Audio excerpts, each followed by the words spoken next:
I'm so excited. I finally got my new mouse. So when we're streaming, we're not going to have the mouse issue, the scroll issues. We finally got the new mouse. And so far, it's been working smoothly. It is heavier though. So I'm not really used to it. My other mouse was super light when I was editing. It'd be a lot easier. But I think I just have to get used to it, honestly. And it should be fine. My fingers are strong. So today, there's a lot of stuff that I want to cover today. I want to just do a huge update on some of the cases that we've been keeping an eye on, or some things that have been happening with the live court streams and stuff like that. And then I do want to talk about the whole Amber Heard and the Aquaman drama. We did briefly look at Dr. Don Hughes' notes. There are therapy notes that have been, I think they're on depdive.net. I haven't actually located on there yet, but someone sent it to me on the Discord. By the way, if you're not in the Discord, join the Discord. And then I wanted to go over that because, we talked about it like the other day. And then afterwards, we're going to finish reading the Jennifer Howell deposition. Now, we're done with the Elaine portion of it. Elaine already did her examination of Jennifer Howell, although Elaine might be back for rebuttal. Next is going to be Camille Vasquez. And I think through Camille Vasquez, we're going to give Jennifer Howell an opportunity to really go over, what she heard and all that stuff. And probably not being interrupted, not being triggered by Elaine. So I'm looking forward to that. Again, this is all just like kind of, I want to say like, it's not new content or anything like that, but these are just depositions that have been recently transcribed and we're reading them. And yeah, hi everyone. How's it going today? Whew, time to breathe. Hi, Brandon. How are you doing today? Hello, hello, hello, hello, hello. I wish there was a way because on my end, does it look like this too? On my end, it looks like this. I wish there was a way for YouTube chat to make it so when people spam the emotes, it just doesn't look like this, Is it just me? In order for me to spam the chat, the emotes, I have to do this, like spacebar between each one of them. Spacebar, spacebar, spacebar, spacebar, spacebar. Like that. That's what I have to do. But YouTube should know that we're using the emotes. Otherwise, I see the emotes just like this. How Brandon has it right there. Hi, Maxell. Hi, Tracy. Happy Thursday. Yes, happy Thursday. Tomorrow's going to be Friday. You're going to miss Elaine voice. I mean, she might come back for rebuttal, but she only has about 20 minutes of rebuttal. Hope you got your new mouse. I did. We didn't hunt down UPS, but had our ears out, and then we heard the UPS trucks like pulling up. So Dennis ran down and grabbed it for me. So yes, I finally got the mouse because I was having issues with scrolling when I was doing the deposition reading, and it was a pain in the butt because it was just all over the place. And then sometimes I would skip the page, and I don't know if you guys were there for the live stream, you guys knew what a struggle it was. We're like messing around with all the scenes and everything. So that was it was kind of a hot mess. Hi, Miss Mentats. How are you doing today? Hi, Lee Rich. Yay. Caught alive. How's it going? Yeah, we did 2 live streams this week. Look at that. 2 live streams. Okay, let me fix my page really quick. But yeah, emotes. Wait. And for these guys who are renewing your memberships and stuff like that, I do appreciate it. Sometimes I get membership renewals when I'm streaming on Twitch, and I just get the notification. So I can't, even though I can't thank you guys on the live because it's happening while I'm streaming on the other thing. But yeah, I appreciate it. Thank you. You like the random close-ups? You mean this one right here? Yeah. I have to fix my stream deck too. My stream deck is kind of a hot mess. Taxi says, a shame. The testimony about H sister shamelessly embracing lying had not made it into the trial. Her sister strikes me as one of the most miserable and apathetic people I ever saw. It's a shame the testimony of H, his sister shamelessly and testimony lying had not been made into the trial. I mean, the part, you're talking about like Jennifer Howell's version of it. I mean, we got to see it on the stand. We got to see Whitney go up there on the stand, and she had her different, I just kicked my camera. She had her different version of events of what happened on the staircase. But I mean, honestly, like anyone that's like still kind of like, kind of has an ear for this case. I mean, a lot of the stuff is being released now, and and it was also released before too. Like people already knew, like the kind of things that Jennifer Howell was saying. I think like maybe before or during the trial happened, but definitely before when she testified.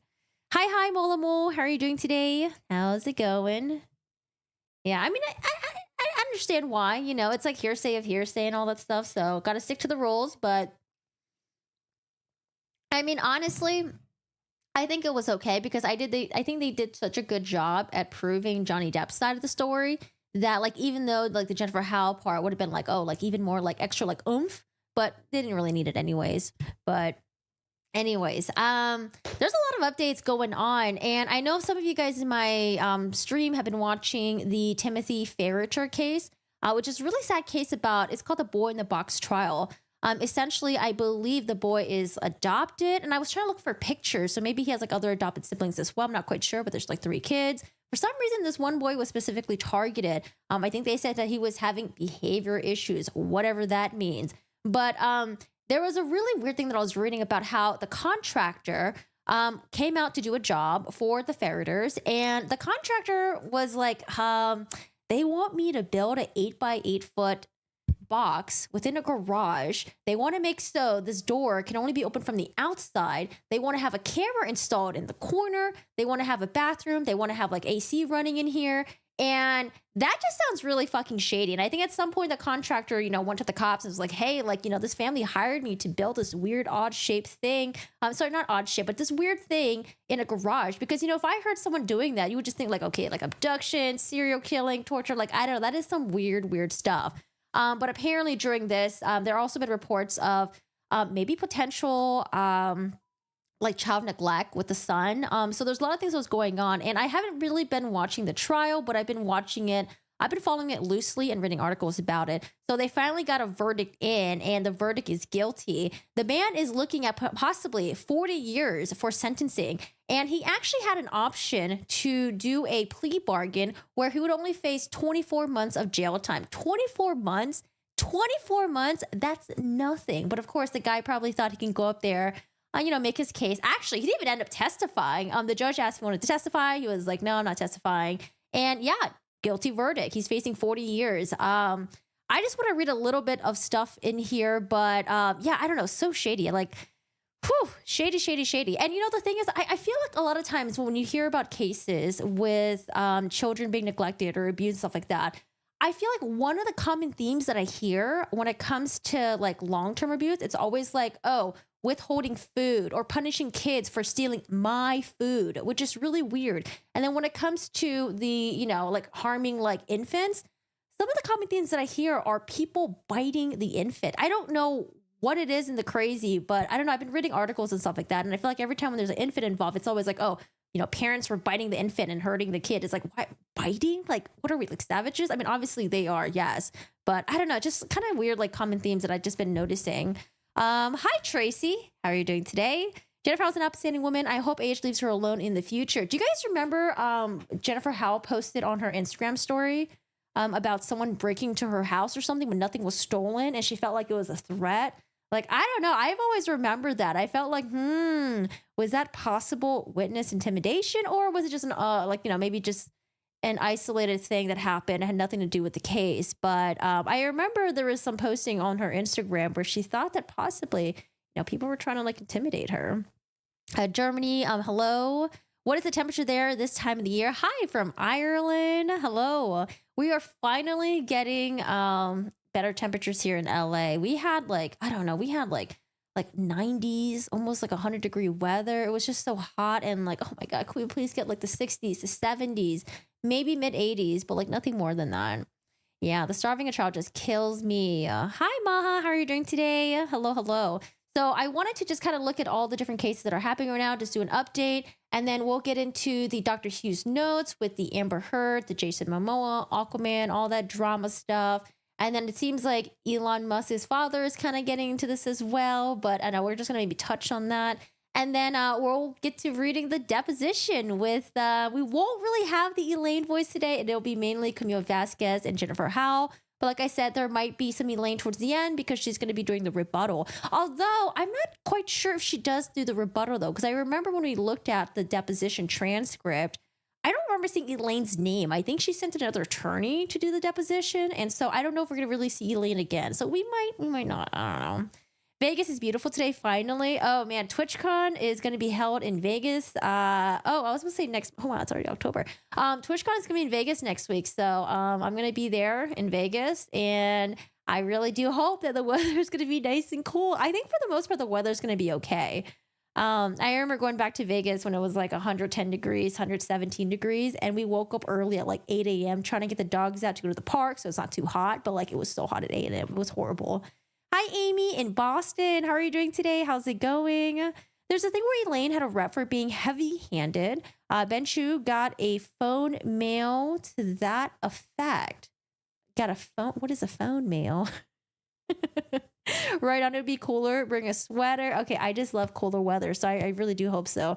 But I think Vegas is going to be pretty crazy next week because I hear that in addition to TwitchCon, there's also going to be like some other like car stuff going on with like conventions, and then there's like a music thing going on. It's like all the music that I remember from like high school, like the emo punk group and like the rock group, I guess. What's it called again? Oh, I forgot what the thing was called. Yeah, so a bunch of like events happening in Vegas, and I'm just like, man, like it's just gonna be crazy. It's gonna be wild there. I don't know. It's gonna be crowded, and I hate crowds. Oh, a phone call. Okay, I was like, what the fuck is a phone mail? Like a voice message or something? You got a phone call? Okay, bench you got a phone call to that effect. I see. Grunge. Is it considered grunge? I don't know. Actually, maybe not grunge. Because grunge is more like grunge is like My Chemical Romance. Is that considered grunge? I don't know. We have nice temperatures and sun here too. Like Sum 41. Sum 41, I think like Blink 182. I don't think they're considered grunge, right? Maybe not. I gotta go look at the lineup again. So I want to start with because we have quite a few things to cover. Oh, also, I've been talking about wanting to watch the 48 Hours episode of the Idaho student murders with Brian Koberger as a suspect. So they released the episode about like a week or two ago, and I do want to watch that, but I don't think we can watch it on YouTube. So I am going to go afterwards when we're done with the YouTube stream. We're going to just switch on over to the Twitch stream. So if you guys want to come, feel free to come watch it with us. We're just going to watch the 48 Hours episode of the Idaho student murders on my Twitch stream instead. So you're welcome to come and join on there. And it's a very similar format to YouTube. Yeah, except, I don't know. Twitch just looks purple, I guess. I don't know. Alice in Chains. Nirvana is grunge, and Alice in Chains, are they going to be performing? Pearl Jam. Yeah, now I don't remember the line. I don't think Nirvana's on there. Hi, Dave. How are you doing today? David Puff says hello. Hello. So I want to start with, I already gave a little synopsis of the Boy in the Box trial, but I just want to read an article. I have a bunch of articles here that we're just going to read, and I'm going to pivot over. Oh no, I didn't get this ready. Why? There it is. Oh my God. Bed Bath Beyond is gone, by the way, guys. Bed Bath Beyond, I think their physical buildings are all gone. Oh wait, you guys' chat are not popping up. So I actually drove by Bed Bath Beyond recently, and I was like, Dennis, we need to take a picture in front of it. This thing's going to be ancient. It's going to be like Circuit City. Okay, it's going to be gone. There's going to be no physical buildings anymore. Hi, Jane. Blink 182. Oh, pop rock. Okay, pop rock. Yeah, that's what I was thinking of. Pop punk. Nirvana in 94 and LOL, same brain. I love cooler weather, but not the real cold in the evenings or weather in the daytime. It's like how Las Vegas is today. And the last night I had the windows open. Oh, the 60s with the breeze. Oh, that sounds so good. Oh, did I tell you guys? We saw a coyote like in our neighborhood. He was just at the top of the, at the end of the road, and he was just chilling there, just laying there, like licking his paws, and like he was just chilling there. Remember I was telling you guys that we have a chicken in our neighborhood, or sorry, it's not a chicken, it's a rooster. He just keeps roostering. I don't know. I think something's wrong with him. He's broken. He's just been roostering the entire day. But I'm afraid he's gonna get targeted by the coyotes, man. The coyotes are gonna go get him. He keeps roostering, and he's so loud. I gotta go for a while. We'll be back in 15. All right, we'll see you back.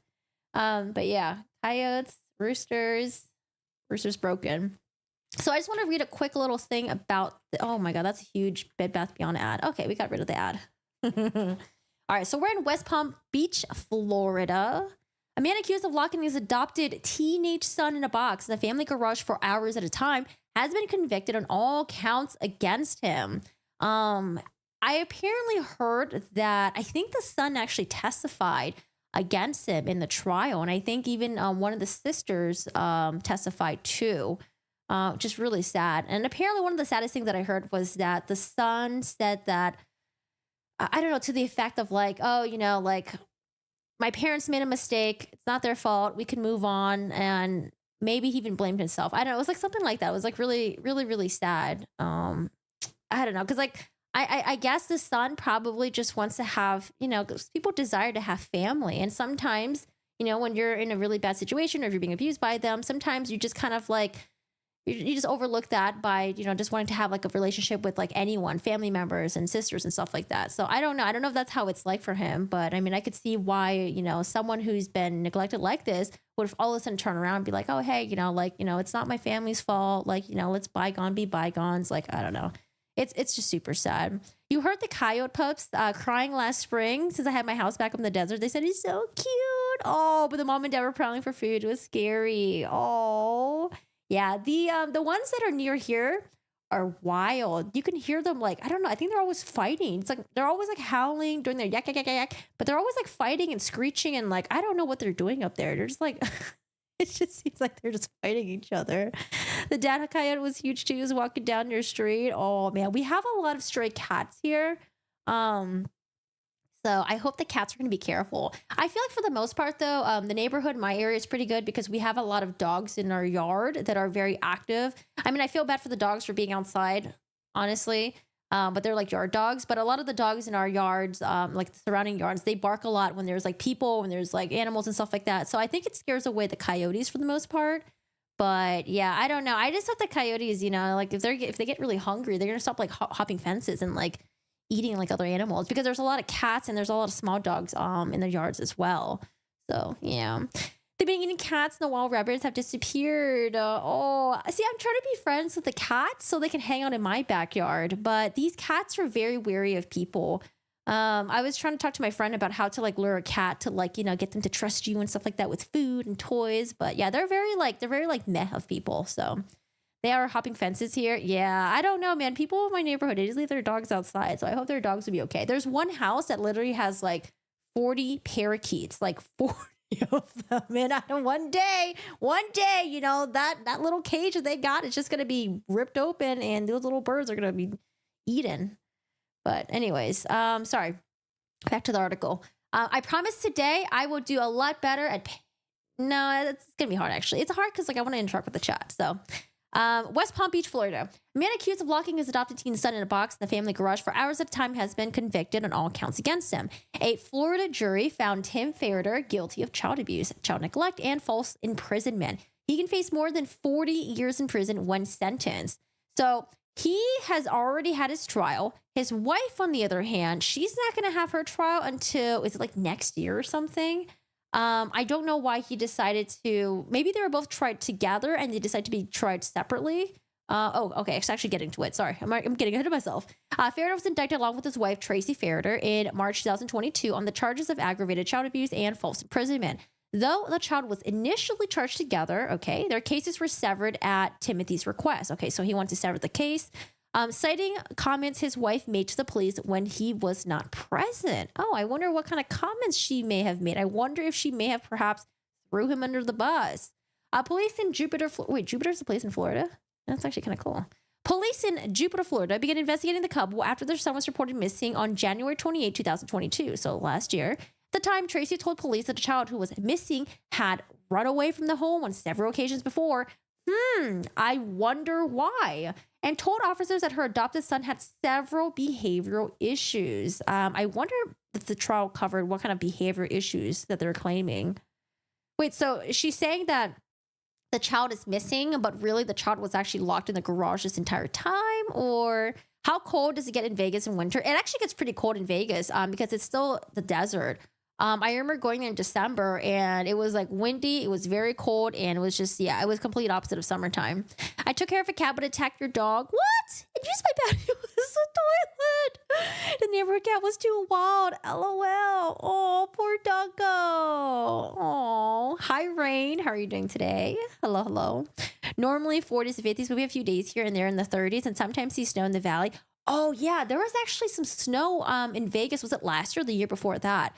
I remember I was in Vegas when it snowed and I was like, oh my God, this is so crazy. Where am I? It's like apocalyptic shit. I don't know. Kind of felt like I was in Silent Hill and there was like, like that scene in Silent Hill when you enter into the other area and there's like, it's not snow, it's like ash, I think. Yeah, it was creepy. It was weird. I have to look it up. We have the same metric system 2 years ago. The sphere in, the sphere thing in Vegas. Okay, I thought the sphere thing was dumb and gimmicky, but it's actually pretty cool. I watched a video about it on YouTube. It's actually pretty cool. Yeah, I can't believe so many people could fit in it. And from far away, if you're looking from like the balcony in one of like the casinos, it looks pretty awesome. All right, so before the child's disappearances, officers were contacted by a contract. This is the contractor I was telling you guys about. Some shady stuff, okay? Identified in court records as Jack, who wanted to report that the couple had asked him to build an office in the garage. While he complied with their request, he noted that what they asked for was odd. This is in quotations. The room was built as an 8-foot by 8-foot space in the garage with its own ceiling and door. Jack further advised the door had a deadbolt lock and a knob only on the outside. No knob inside. So if someone were inside the office, they would not be able to exit unless someone opened the door for them on the outside. That is so shady. Jack stated he also instructed to build the space with electricity, install a window air conditioning unit, as well as a camera in the ceiling. Oh my goodness. How could people just be, I don't know, like, just imagine, this is not just like one person. This is two people. You got the mom, you got the dad. Like, how do you have two psychos that are together that think this is okay to treat their kid? On January 30, 2022, the child was still missing when police returned to the house to follow up. When police were given access to the house to look around, they noted toys in what was described as a children's bedroom had toys that were for younger ages. When asked about the child in question, Tracy allegedly, again, this is the mom, told the police there is a structure the child had built in the garage. Wait, that the child had built?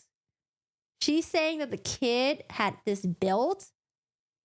Not that they were the ones that had it commissioned? What is going on here? It's a 5 to 10 degrees Celsius. Taurus is awesome. I can see it from my house, 15 miles away. Wait, really? You can? Oh, that's how? The sphere thing? That's pretty cool. The officer described the room as having a small box spring mattress with a sheet and a pillow, and a desk with a folding chair and camera. It should be noted the room was plain white structure with no paint, no color on the walls, and appeared to be bare, dry wall.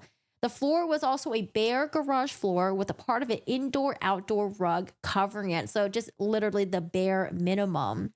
On January 31st, 2022, the school resource officer called Jupiter police officers after seeing the child on a security camera. When police spoke to the child, he said he described his room as an 8x8 and said that his father gets aggressive and once slammed him against the wall by his neck and struck him in the face with an open hand. When officers asked further about the room in the garage, the child said he was locked in the room for up to 16 to 18 hours and that he was given a bucket to use as a bathroom, which he then had to dump in the backyard and clean. Oh my, I feel so bad for him. Like, imagine being adopted, probably feeling like your real parents abandoned you. Like, I don't know what the background story is. I don't know when he was adopted, but like, I don't know. And then you're adopted into this like family and you're hoping for them to be like nice, wholesome, and like they treat you like this. Like, I don't know. This is just like really, that's so fucked, man. Officers said the child said he ate alone in the room and was often given leftovers after the rest of the family ate. When asked why he left, the child said, "Because I feel like no one loves me." Officers said the child's story was corroborated by thousands of videos found after serving a search warrant for the Ring device.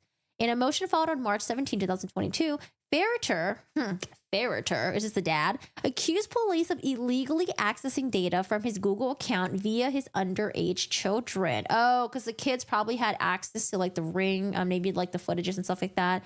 And then they probably gave that to the kids, possibly. Among the evidence expected to be introduced at trial is evidence of Ferreter's prior behavior in Arizona before the family moved to Florida. Prosecutors said that in the 2 to 3 years before the family moved, the child was moved out of the main house into a small, windowless room containing a bed separate from the rest of the family. Like, why adopt then? Like, what are you doing? Prosecutors offered Timothy a plea agreement that would have sent him to jail for 24 months, but he rejected it. In the days leading to the trial, if convicted, he faces up to 40 years in prison. So he could have taken the plea deal, served 2 years in jail, but no, he decided to go to the trial, and now he's found guilty, and he's falsely facing 40 years. So I wonder when they're going to do the sentencing for this. Oh, no, I say Celsius. Yeah, Celsius, just to fuck with people. That's so funny. That's Florida. You can fight a boss fight. For reference, the course I've ever had in Southern Germany is minus 16 Fahrenheit. Oh, that sounds horrible. Taurus, with all the lights of Vegas, it isn't distracting. It blends in well from a distance. Yeah, because like the entire main strip of Vegas is like very lit up. Hi, Wayne. How are you doing today? How's it going? So I just want to talk about this. This is the case is going on right now, and they finally reached a verdict. Was it like today or maybe yesterday? So we'll keep an eye on this, to see what's going on with the sentencing. His wife is going to be facing her trial either, I think maybe next year. So we'll see what happens with that. But I mean, I don't know what role the wife played in all of this. But I mean, being a bystander, I don't know, man. Give her the same thing. Give her the same thing. All right, next. Oh, I want to talk about this woman right here. Caitlin Armstrong. Do you guys remember Caitlin Armstrong? Apparently, there was like a love triangle. She was in love with this man, but this man already was with another woman.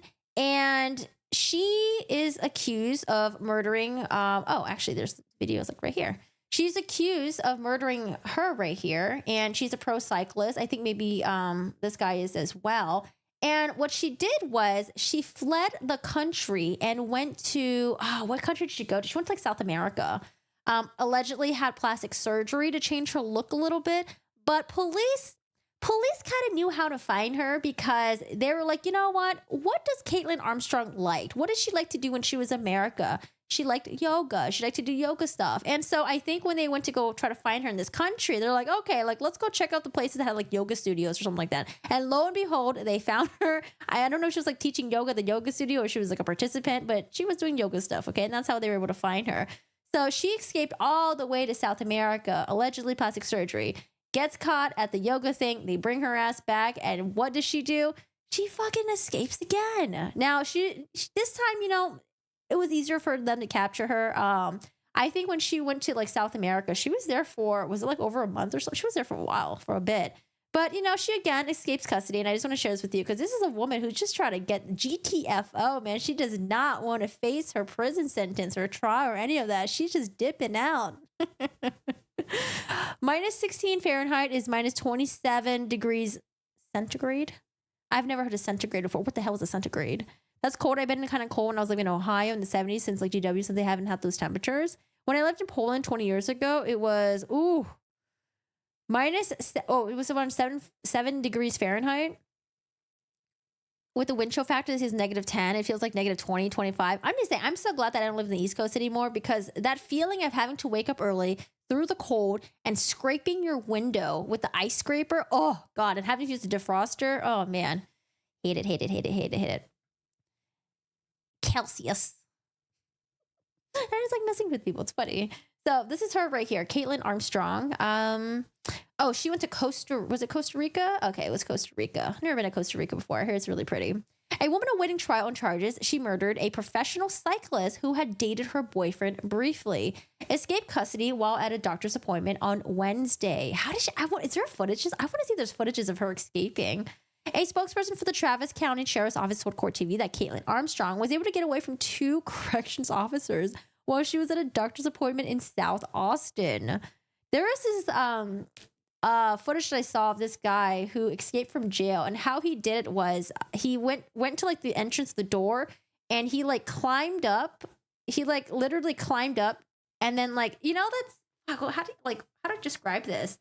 Basically, like his hands were on the wall and his legs were on the wall, and then he like Spider-Man like climbed up and then just like held the position until the door opened. And he jumped down and like I think escaped or something. I don't know how to describe that. Spider-Man action.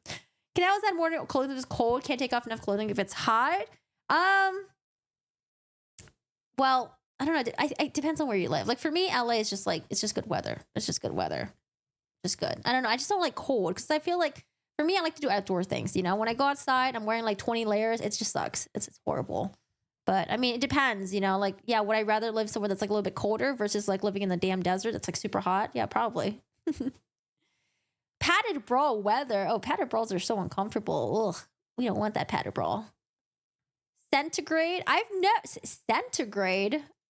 I've never heard people use centigrade before. Centigrade. Another term for Celsius. I don't think I've ever used centigrade before, especially like taking like chemistry and all that stuff. I love to just be so cold because then I can drift in my car. LOL. Sounds fun. Stay safe. Armstrong has pleaded not guilty to the murder of Anna Moriah Wilson, who was found shot to death on May 11, 2022. After initially talking to the police, Armstrong fled the country, prompting a 43-day manhunt that ended with her arrest in Costa Rican hotel on June 29th. On Wednesday, the Travis County Sheriff's Office said the officers escorting Armstrong back to the patrol unit to return to jail when she took off running. Oh my God. Officers followed and did not lose sight of her as she ran approximately 1 block into a neighborhood. The sheriff's spokesman was unable to say why Armstrong was at the doctor and whether she was restrained. After she was caught, though, Armstrong was checked out of the medical center before she was returned to the Travis County Correctional Complex. Man, she's trying to book it. Like, this woman is trying to get out of it. A pothole the size of 3 washing machines appeared on the road. The fuck is the size of 3 washing machines? Wait a second. I could totally see that. The fuck is the size of 3? It's the size of 3 washing machines. Duh, Rain.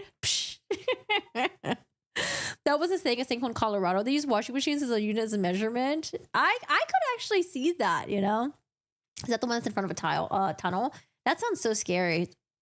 Wait, it was a sinkhole or a pothole? Sinkhole, whole different thing than a pothole. This is the one that's in front of the tunnel. The Colorado sinkhole washing machine. Let's see what it says. Washing machine.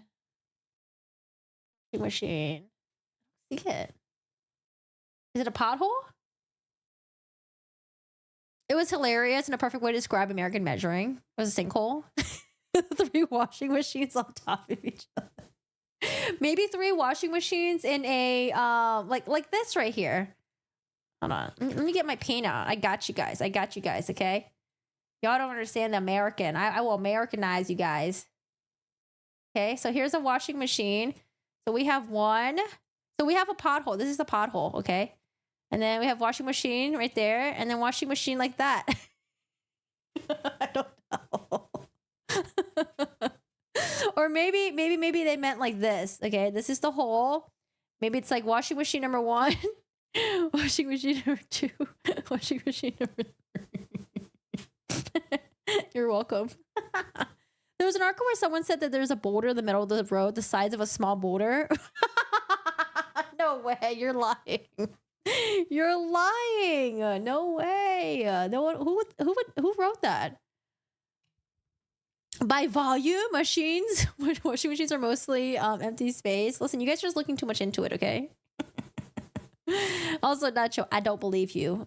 Present us with the article. Okay, so we're done with Caitlin Armstrong. So she's gonna be facing trial. Oh, actually, I think her trial's coming up real soon. Hold on. Caitlin. Oh, you guys want to look at my notes that I got? I got some notes over here with all the upcoming trials. Pre-trial. Oh, this is for the Frankie kids. Status here. Oh, here it is. Jury trial for Caitlin Armstrong. Ooh, end of this month. She's got a jury trial for the end of this month. I wonder if that's going to be televised. Corey Richards, Chad Dorman, Murdoch trial. Okay, cool. All right, so she's having her trial this month. Oh, man. Next, let's go to Corey Richards. You guys remember Corey Richards, right? Corey Richards. That's Corey Richards right there. Corey Richards, mom of 3, accused of poisoning her husband. We covered her, I think, it was 2 weeks or 3 weeks ago. Oh, my God. This woman is she's just fucking up. She wrote a letter to her family. Wrote a letter to her family. Kind of looks like witness tampering, you know. It's like, oh, tell my brother to say this, this, and this, and say this, and this, and this. And so when the news outlets got a hold of it, and she got in trouble for it, she was like, she called her mom, I think, or maybe they had a phone call. I don't know who called who, but they had a phone call, and she's like, Mom, like that letter that I wrote you, it wasn't actually about me asking my brother to say this. It was actually like a story that I'm writing about me and Dad going to Mexico and getting drugs from fentanyl. And it was just a story that I was just writing. Like, I don't know. It was just like the dumbest excuse ever. So if you guys haven't watched that, there's a video on that on my YouTube channel where it's called the Walk the Dog letter. But let's see what her response is for that. You posted a screenshot of the sinkhole meme on News and Memes. Oh, let me see. News and Memes.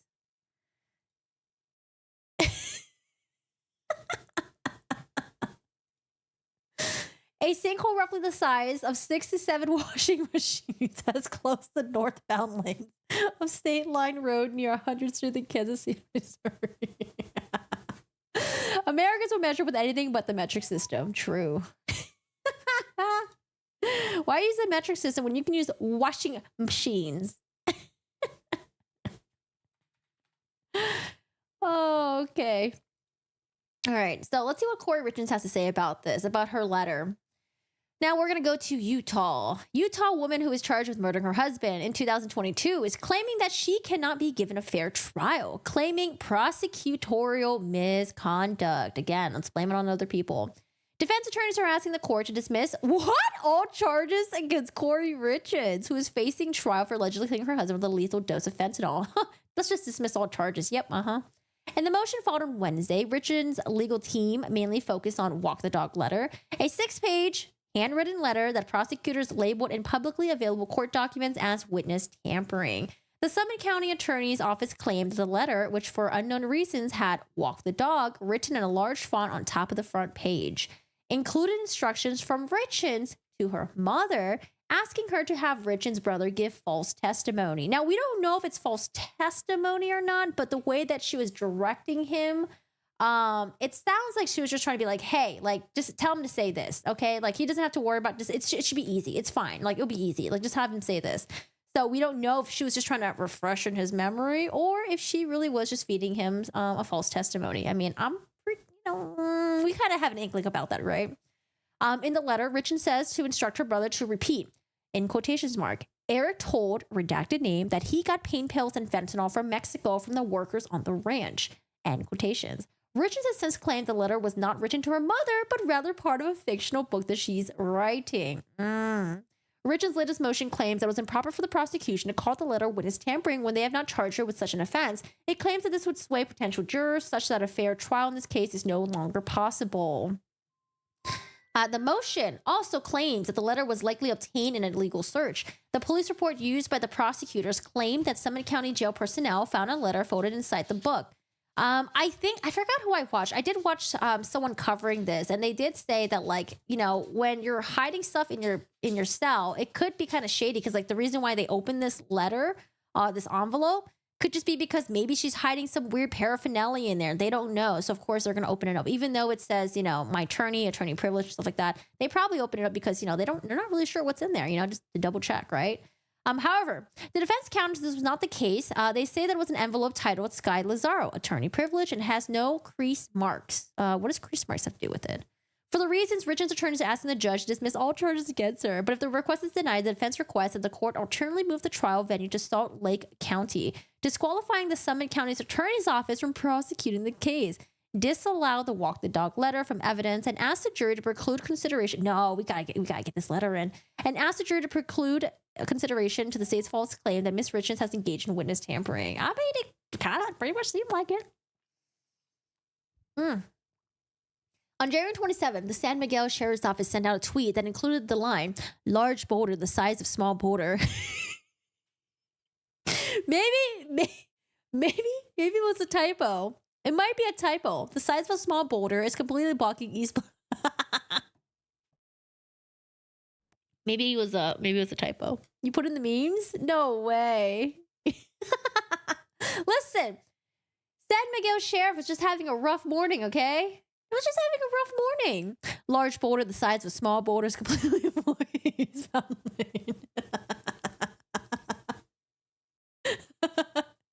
I mean, it's early. It was probably a Monday, January 27, 2020. It was probably a Monday. Let me see. How do we go to calendars?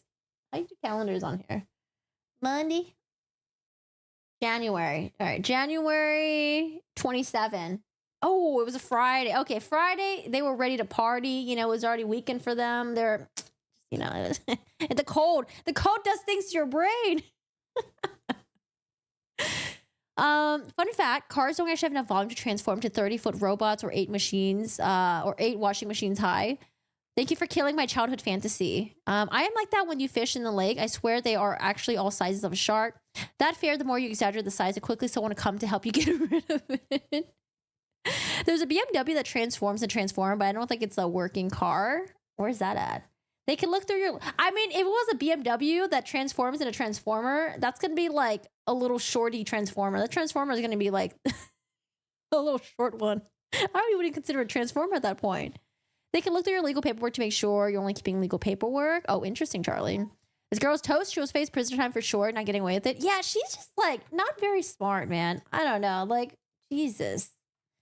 Not very smart, but yeah, her trial is when's her trial? Oh, I don't think we have a schedule. Oh, we don't have a scheduled date for a trial yet, but for November 2nd, we'll have a scheduling conference.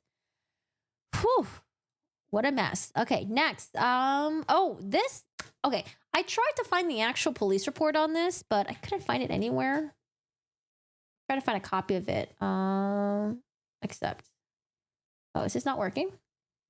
Yeah. Link is not working.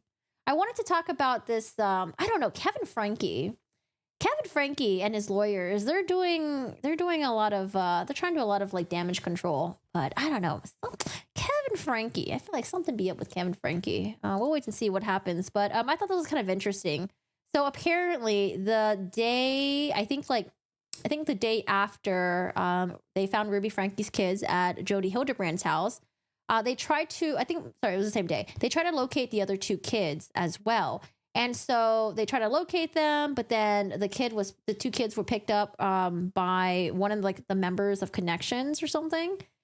And so I think they were able to get the kids. And then at some point, I think the police broke down the door of the house because they were trying to find the kids. And then maybe the next day, I think the caseworker and then Sherry Franke, I think they came by the house. By that time, I think the door was already broken to gather belongings that belong to the other kids, right? And so Sherry Franke grabbed the stuff, and maybe she grabbed, I think she grabbed some other stuff as well. And then when Kevin Franke went back the next day, he was like, oh, I want to report a burglary, essentially reporting a burglary and having maybe potential charges filed against his daughter. And it's just really weird because Kevin Franke hadn't lived there for like 13 months. And now he all of a sudden wants to like show up at the house and be like, oh, I want to report a burglary.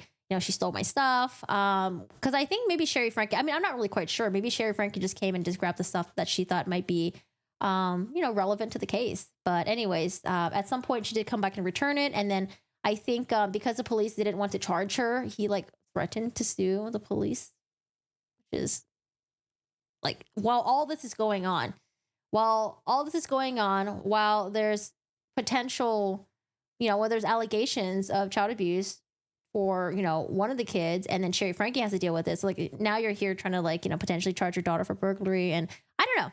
It's, it seems really, really fucked. Let me see if I can just get the article. Sorry. I don't know why this article's not working. Burglary. 2:45 p.m. Yeah, he was ready to end the day. It was a Friday, okay? That's the size of a turd left of the Legal papers also stamped legal when it arrives and inspected at the mail room. But I wonder how it goes for like outbound paperwork. So like, for example, like she had a letter that she wanted her lawyer to see. How does that work? Does that have to be done in like a separate area? Because I do remember hearing that as well. Like it was like legal paperwork that was like for her, it has to be stamped with it. But you just having it and saying that like, oh, this is legal paperwork, like that doesn't qualify. Which I forgot who said that, but I do remember someone saying that. Were you accompanied by a guy with glasses and have a lightning-shaped scar on the forehead? He might have a wand and did some magic. Ron Weasley, is that you? Oh, this one right. Oh, this one right here. I think Cheryl just kicked my camera. Cheryl, kicked my camera. Oh yeah, this one right here. I just want to read this article really quick. Sorry, we're almost done with the articles, and then we'll get to one more article, and then we'll do the deposition.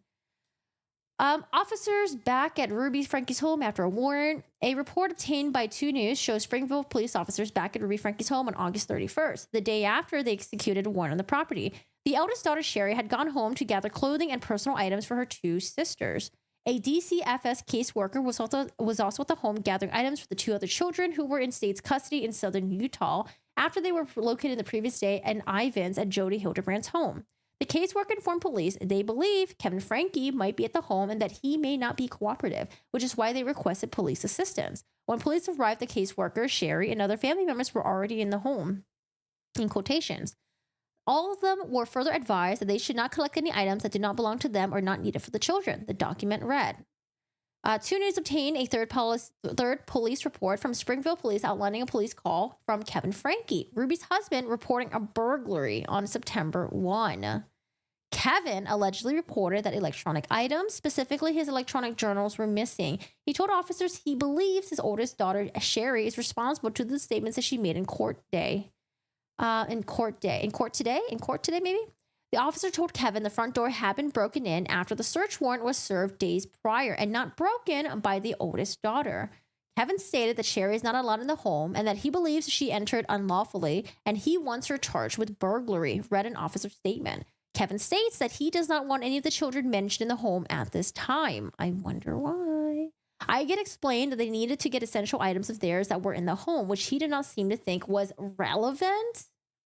The report mentioned that Sherry brought the items to the Springfield Police Department and they were given to Kevin a short time later. Among these items were 3 tablets, 3 cell phones, 3 cameras / GoPros. I wonder whose devices these were. A stack of written journals, I wonder whose those were, and 3 passports for Kevin, Ruby, and another one of their children. The complainant was informed that we would not be charging his daughter with anything as her intent was to not deprive of any items. She had previously been allowed in the home, and he had not been home, admittedly, for 13 months. The officer said that he explained to Kevin over the phone that due to the circumstances surrounding the incident, we would not be filing charges against Sherry, and that would be considered a civil issue due to her intent of not being to deprive him of these items. Because again, he wasn't there for 13 months, so her taking it, I guess didn't count as him being deprived of those items. Kevin, advised that he was going to sue the police department. Oh, the officer wrote. Kevin was displeased with this answer and advised that he'd be hearing from his attorney. And imagine all this stuff happening. And then, can you not put yourself in your oldest daughter's shoes? And now you're threatening to possibly have her charge, sue the police department. I don't know. Not a good look. Not a good look. Yeah, I'm assuming maybe she took pictures. The scene from Lord of the Rings. What is the scene of Lord of the Rings? I'm surprised they haven't arrested her husband. He was there for the videos. He knew her ways. He never stopped her, took part in it. And now he says he has no idea that Ruby could have abused the kids. I'm just saying, I think the moment that the Jodi Hildebrand's victims came out, the lawyer and maybe Kevin Franke saw this as an opportunity to be like, oh, hey, let's just hop on this bandwagon and let's just divert all of the attention, all of the blame on Jodi Hildebrand. That way, I would be like, oh, hey, I had nothing to do with it because Jodi Hildebrand was the one who was the spearhead of all of this. And she was in control of my wife and I wasn't with them at the time. I don't know. It could be true. It could be true. But I don't know, man. I'm just waiting on more Kevin Franke stuff. I don't know. It smells a little weird, Okay, so that's, oh, that's right. They did an interview with Kevin's attorney, Randy Kester, but it was canceled due to the currency of the juvenile case. But here's a statement that Randy Kester made. Kevin didn't do either. He and Sherry are working together on bygones. So is he saying that the police report is a lie? And resuming a loving and healthy family-daughter relationship. I don't know. I won't believe anything that the lawyer says or Kevin says. I would believe it came out of Sherry's mouth, maybe. Kevin is still trying to understand and correct the upside-down world that was dealt. Who wrote this? This article has so many grammatical errors and what the heck is going on here? That was dealt to him. It is a lot to deal with all at once. Sky Lazaro, wait, why is Sky Lazaro? Sky Lazaro is the defense attorney for Corey Richards. What? Why is she in this? Sky Lazaro, criminal defense attorney not involved in the case, told KUTV News the police reports are revealing. She says, I think it gave some insight to the family dynamic more than anything. It really seemed to outline that there was probably some disconnect with his family. Lazaro also said the information in the reports tend to maybe lend some credibility that there was probably or potentially some problems there. Interesting. Shelops cape, the giant queen spider. Why are we talking about the giant queen spider? I don't want to, can't get rid of them like critters. I'll just have tears and prayers, which don't work. Do you have a bug issue right now or something? I forgot there was a spider in Harry Potter. Oh no, there was that one scene when they were crawling all over Ron Weasley. Oh, Rain, is that why you were... I must have missed something in the chat. Oh, God, no.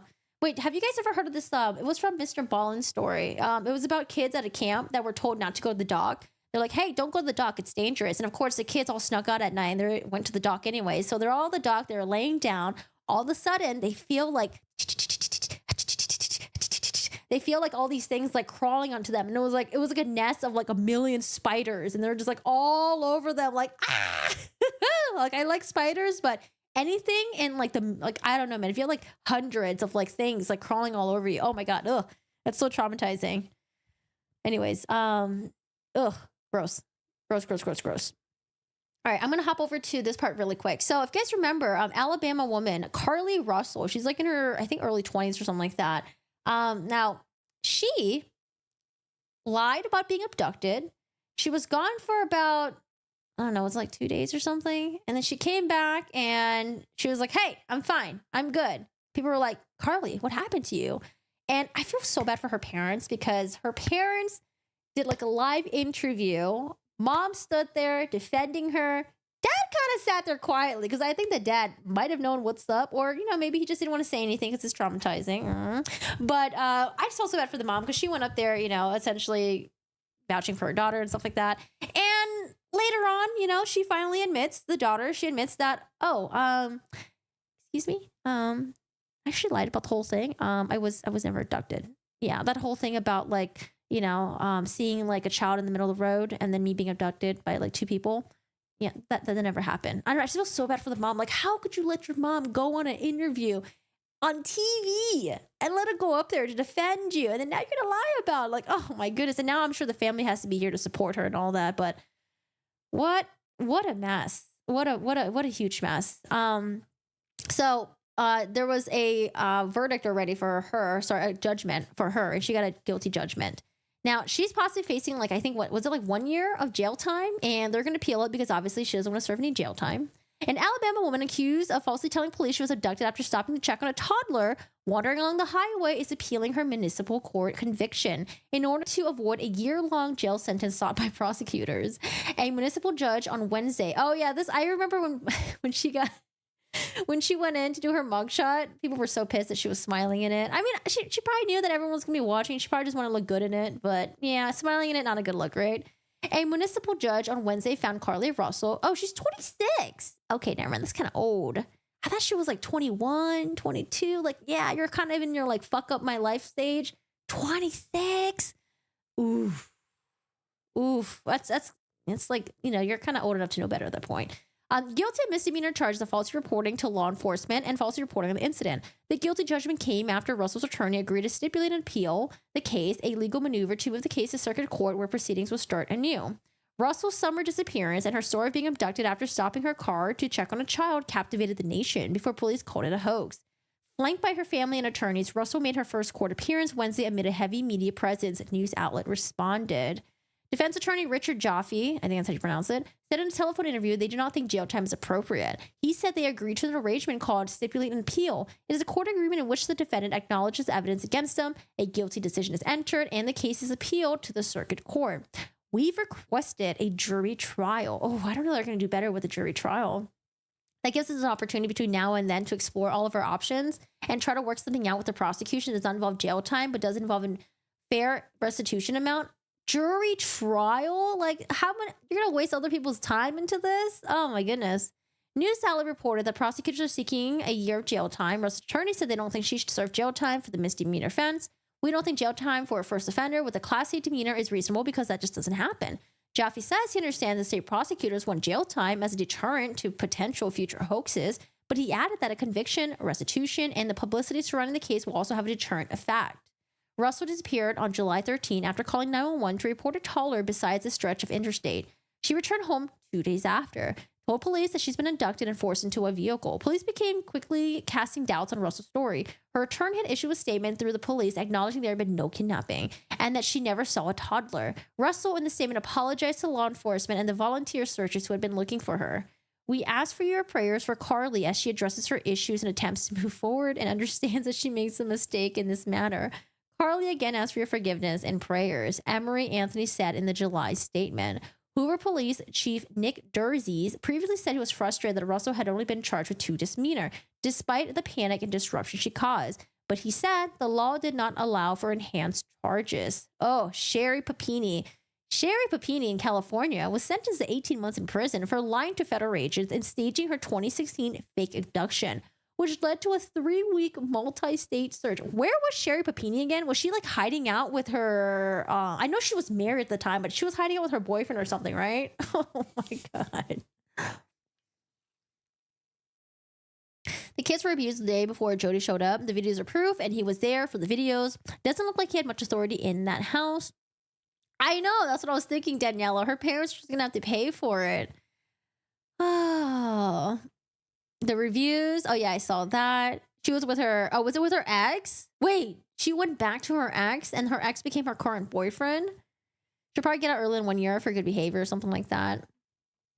Jesus. Last one. Larry Millet. I don't know how to pronounce this. Millet. Larry Millet's attorney asked to withdraw, citing finances. So Larry Millet is accused of murdering his wife, and I always get his case mixed up with the other guy's case. The other guy where he had a bunch of, it was another guy who accused of murdering his wife, except he had like horrible search results that were given like the play-by-play of like what was going on in his mind after he allegedly murdered his wife. It's like how to dispose of a dead body, what to do with a 5'1" woman. I don't know, it was like something weird like that. It was like so oddly specific where his search results were just like, I don't know, you're just a dumb shitter at this point. But Larry Millet, I think, is this the one where they tried to get a sidekick involved to prove his innocence? Like, I just remember there was like some weird stuff going on with this case.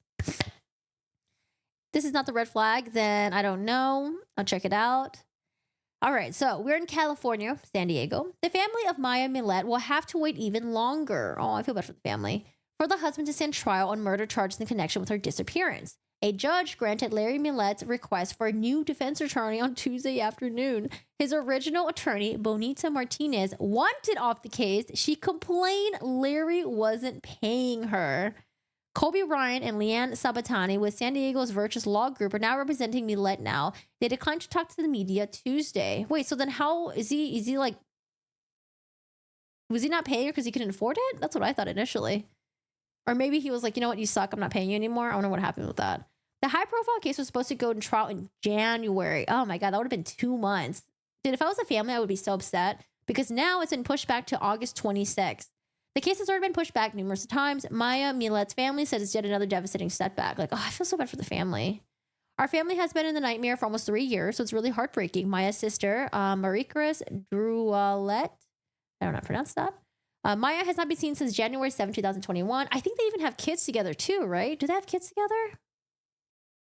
Larry killed his wife because she wanted a divorce. Her family and the community had participated in countless searches across California, but Maya still hasn't been found.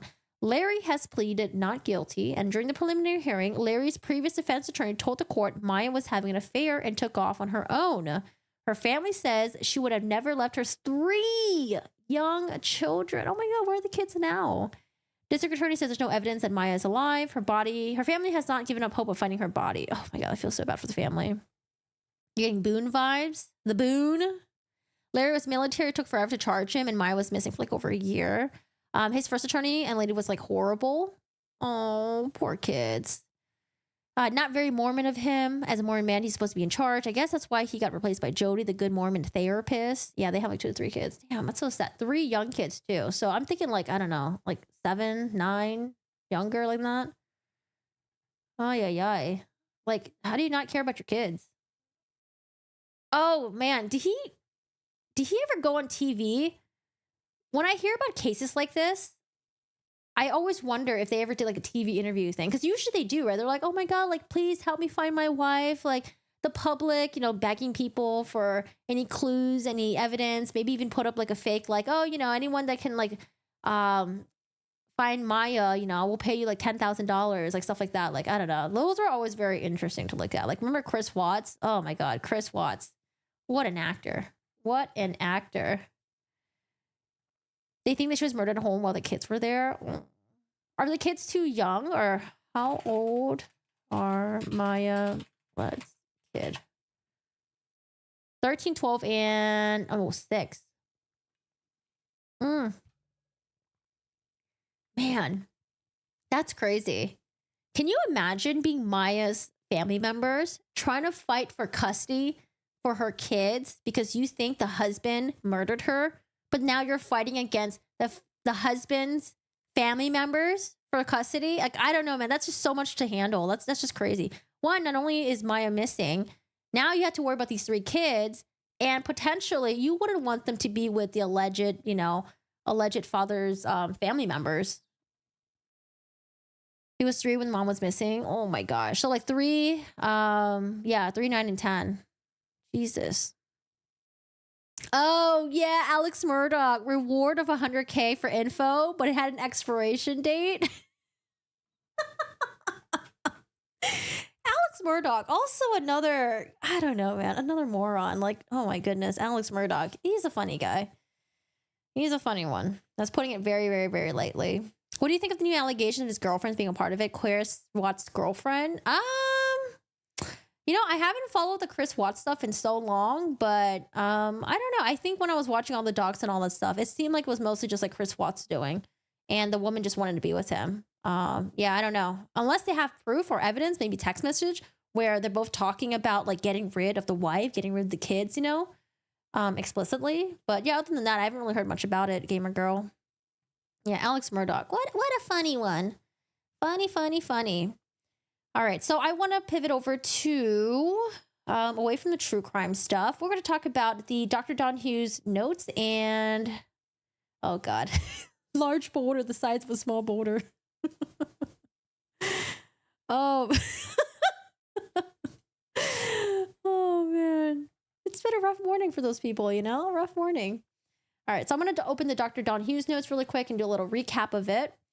Let's start with, I actually got Vanity and Variety mixed up. I thought they were the same thing. I think the original article was on Variety, but let's read the Vanity article a little bit, and then I'll move over to the Variety one.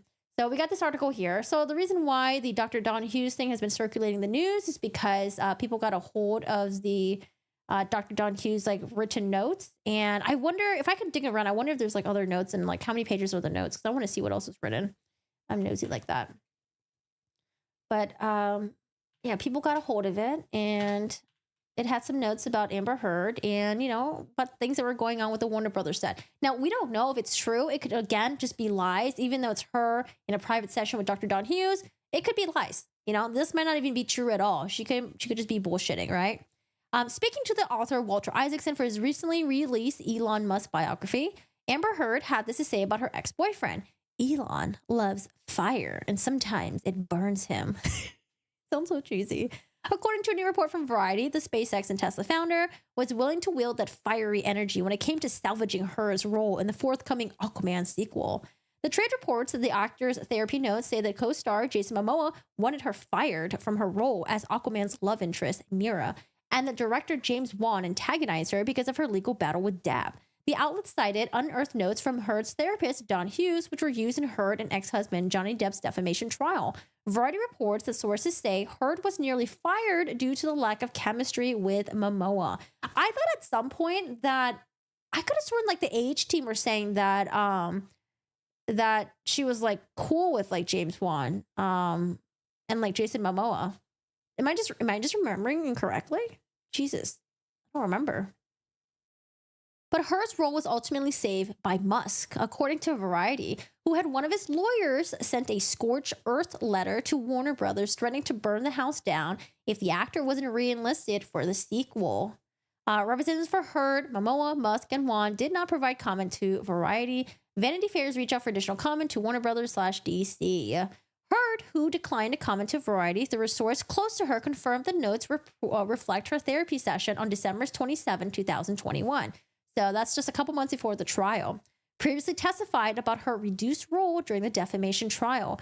Former DC Films boss Walter Hamada said on the stand that there has been a lack of chemistry between Heard and Momoa, but attorney Catherine Arnold, the star is rising woman, or the star is born moment. But attorney Catherine Arnold, she's an attorney, stated that Momoa and Wan were both adamant that Heard remain in the film. Yeah, that's what I remembered. So it was Catherine Arnold that said that. Because I could have sworn that Team Heard were saying that, like, oh, you know, Momoa and James Wan were cool with her being in the film. And I thought she was really close friends with James Wan, too. Like, I could have sworn there's pictures of them, like, having dinners and stuff together. And not just, like, with the crew. It was, like, with, like, Heard's, like, personal friends, I think. Like, the entire crew were there. I think if any talk between CW and NK was pillow talk on her part. It was crazy, but still waiting about the son. It's alleged Jodie's backed by the Mormon church since she has the church recommended to members. She has one of the most expensive lawyers in Utah. Yeah, I heard about that too, Rain. A washing machine the size of a large boulder, the sparks the size of a small boulder. The note details a toxic work environment in which Momoa allegedly showed up to set inebriated and dressed like Depp. Okay, so I'm going to go back to the original article because I think it's just going to... Yeah, I think it's just going to refer to it. Okay, so here's the original article. Oh my God, how do I get rid of this? Go away. Okay. These waters are getting choppy. On the same day in mid-September that Warner Brothers dropped the trailer for his $250 million Aquaman and the Lost Kingdom, embarrassing documents from the Johnny Depp Amber Heard defamation trial surfaced on Reddit, creating a new headache from the studio behind the film. Have you guys seen the trailer yet? Does it look good? I don't know, man. Aquaman 1, I watched the movie and it was meh. It was bleh. And then I watched Justice League. It was okay. But I don't know. Would I watch Aquaman 2? Like, maybe just for the shits and the giggles. I don't know. I don't know about that. Depp fans paid the court fees for the release of documents from Heard's therapist, Dr. Don Hughes. The raw notes scribbled on a legal pad were part of the last year's high-profile trial in which Depp largely prevailed. They describe a hostile Aquaman set where an allegedly intoxicated Jason Momoa, dressed like Depp, and pushed to have Heard booted from the role of aquatic superhero Mira. So remember all those times that Amber Heard was saying, like, oh, Johnny Depp was so drunk, so belligerent. Well, now pointing the fingers at Jason Momoa too, I guess. According to those notes, Jason said he wanted to have me fired. The note says, Jason drunk, late on set, dressing like Johnny, and he has the rings too. I I don't know. When the notes were saying that like Jason Momoa was dressing like Johnny, I was like, oh, like was he dressing up in like Jack Sparrow or something? Or like, I don't know. Like, does Jason Momoa wear makeup? Because I feel like sometimes Jason Momoa, maybe he just has like really dark eyelashes or something. But I feel like maybe he has like a little bit of makeup, similar to Johnny Depp, where they have like the dark eyeliner. I don't know. Maybe he just has dark eyes. Maybe I'm just like seeing things. But let's see. This Jason Momoa. I don't really know too much about him. Jason Momoa, like, you know, he's got like the grungy style. I don't know how to describe it. The grungy fab style. Is that what you call it? Grungy fab? Grungy fab style, maybe? Grungy fab? Like this right here, like hats and stuff. Like maybe he was wearing a hat on set and Johnny Depp's like wearing hats. Maybe he was wearing rings and Johnny Depp likes wearing rings. Like, I just want to know what she meant by dressing like Johnny. Like, how dare Jason Momoa wear layers? That's what Johnny used to do. He would wear a scarf over a blazer, over a t-shirt, over some boots, and over some rings, and blah, blah, blah, blah. Like, I don't know. I wonder what she meant by that. I'm just very, very, very curious. Vanity Fair is like fashion politics, varieties like entertainment industry. Okay. I had the two of them mixed up. I thought they were the same for a second there.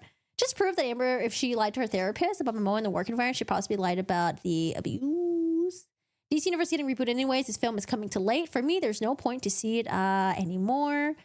Wasn't the story first that Momoa allegedly was That's what I thought too. I thought they were saying that Momoa was on her side. And then when people were like, wait a second, Jason Momoa is following Johnny Depp on Instagram?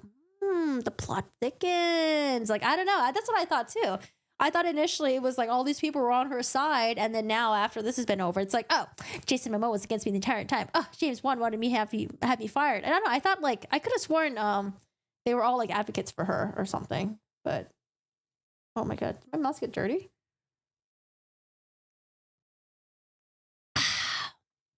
Momoa is wholesome AF. Old rock star style. They both dress similar. Yeah, I could see that too, right? Like long hair, rock star style. Like, I don't know. Like, I could see that. But it's so funny how she writes, has all the rings too. A rep for Momoa declined comment, but DC spokesperson pushed back on Heard's characterization, saying Jason Momoa conducted himself in a professional manner at all times on the set of Aquaman and The Lost Kingdom. Others echoed that sentiment. Jason works his ass off, likes to have a beer once in a while, like everyone, but doesn't show up to drunk set, says an insider who was on the London set in 2021, adding that the two stars got along and were seen joking together. And he isn't dressing like Johnny Depp. He has always dressed in that, bohemian style. Bohemian style. Bohemian. I can see that. Bohemian style. Emma Gels. Bohemian. Oh, this is all women's style. Bohemian men's style. Bohemian. Oh yeah, this is so JD. This is so JD. Not this, whatever. Like this. The layers. Yeah, the layers. Yep. The layers says grunge, but it's like grunge fab. The open button shirts. Okay, the layers right there. Yeah, I could totally see that. Yeah, I could totally see that. Okay. Damn, I didn't know Johnny Depp owned the bohemian style. Shit. We all copying Johnny Depp if we dress in bohemian. JD, Angelina had no chemistry in the chores. I like that movie though. I really like that movie. Yeah, I like that movie. Jason Momoa is like wild man rock star. JD's like more like rock pirate.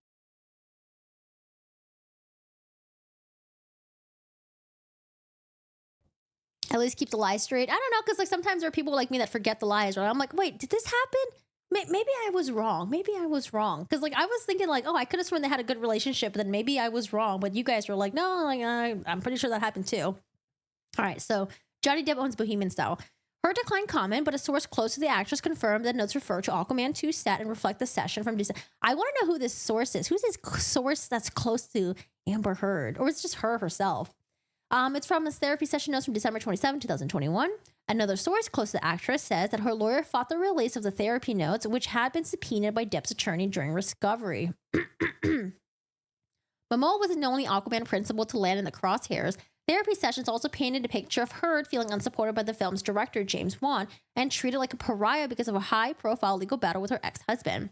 Quotations. He raised his voice at me. I can't even post about Aquaman. Made it like it was my fault. I'm like, I'm sorry, says Dr. Hughes in the note reference to Juan. Nobody could take selfies with me on set given the blackout. I mean, like, you have this controversial thing going on, and I mean, yeah, like, they don't want you to post about Aquaman. Like, I can see that. Made it seem like it was my fault. I mean, we all found out that you're making false allegations. I mean, yeah, it was. Nobody could take selfies with me on the set given the blackout. Juan declined comment. The DC spokesperson says James is known for treating members of his cast and crew with the utmost respect for fostering a positive, collaborative environment on set. The Aquaman film was no exception. And yet Heard was nearly fired, sources on both sides tell Variety. Following Aquaman's release in 2018, the studio and Juan decided to drop the actress from the sequel due to her lack of chemistry with Momoa and sent a letter to her attorney, Carl Austin, informing him of its decision. Who are they gonna get to replace her? If there's no chemistry, were they just going to get someone else to play? Former DC Films boss Walter Hamada testified in a defamation trial about the issue of chemistry. Those sources underscore that the move to bounce Heard was unrelated to Depp and took place before he filed suit against the actress in 2019. Likewise, Momoa was not involved in the decision-making, but another source pushed back on the lack of chemistry narrative, noting that Heard did have a chemistry test with Momoa before landing the role of Mirror and beat out two other actors who did a similar chemistry test, including Abby. Who's Abby Lee? Abby Lee. I don't know who Abby Lee is. Sorry, I don't know anyone's name in Hollywood. Abby. Looks familiar. Abby Lee. Old. I watched Old. Mad Max. I don't recognize her. Abby Lee. Okay.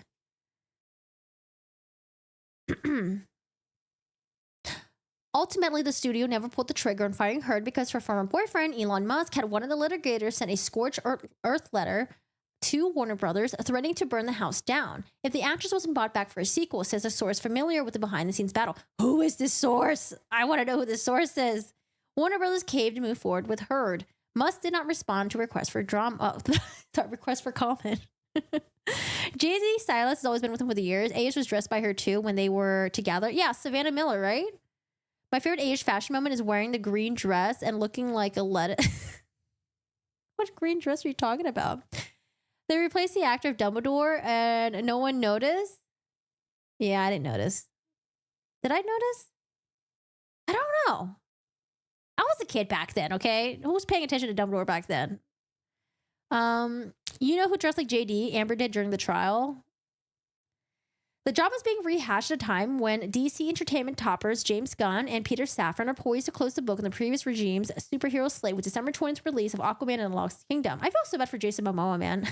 Didn't Aquaman do really good in it did really good in China, right? Actually, isn't Aquaman one of like the highest didn't have like the highest revenue or something of all the other DC films or any Warner Brothers in general?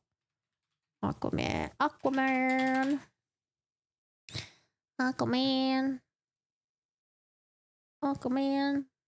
Yeah, it did box office. Ooh, over $1 billion. Poor Jason Momoa. They replaced him. Now they're replaced. Yeah, I saw the new Dumbledore passed away. I did see that. Amber Heard green dress. What is the green dress? Okay, Amber Heard green dress. Wait, what is this? Oh, it's like a swim cap.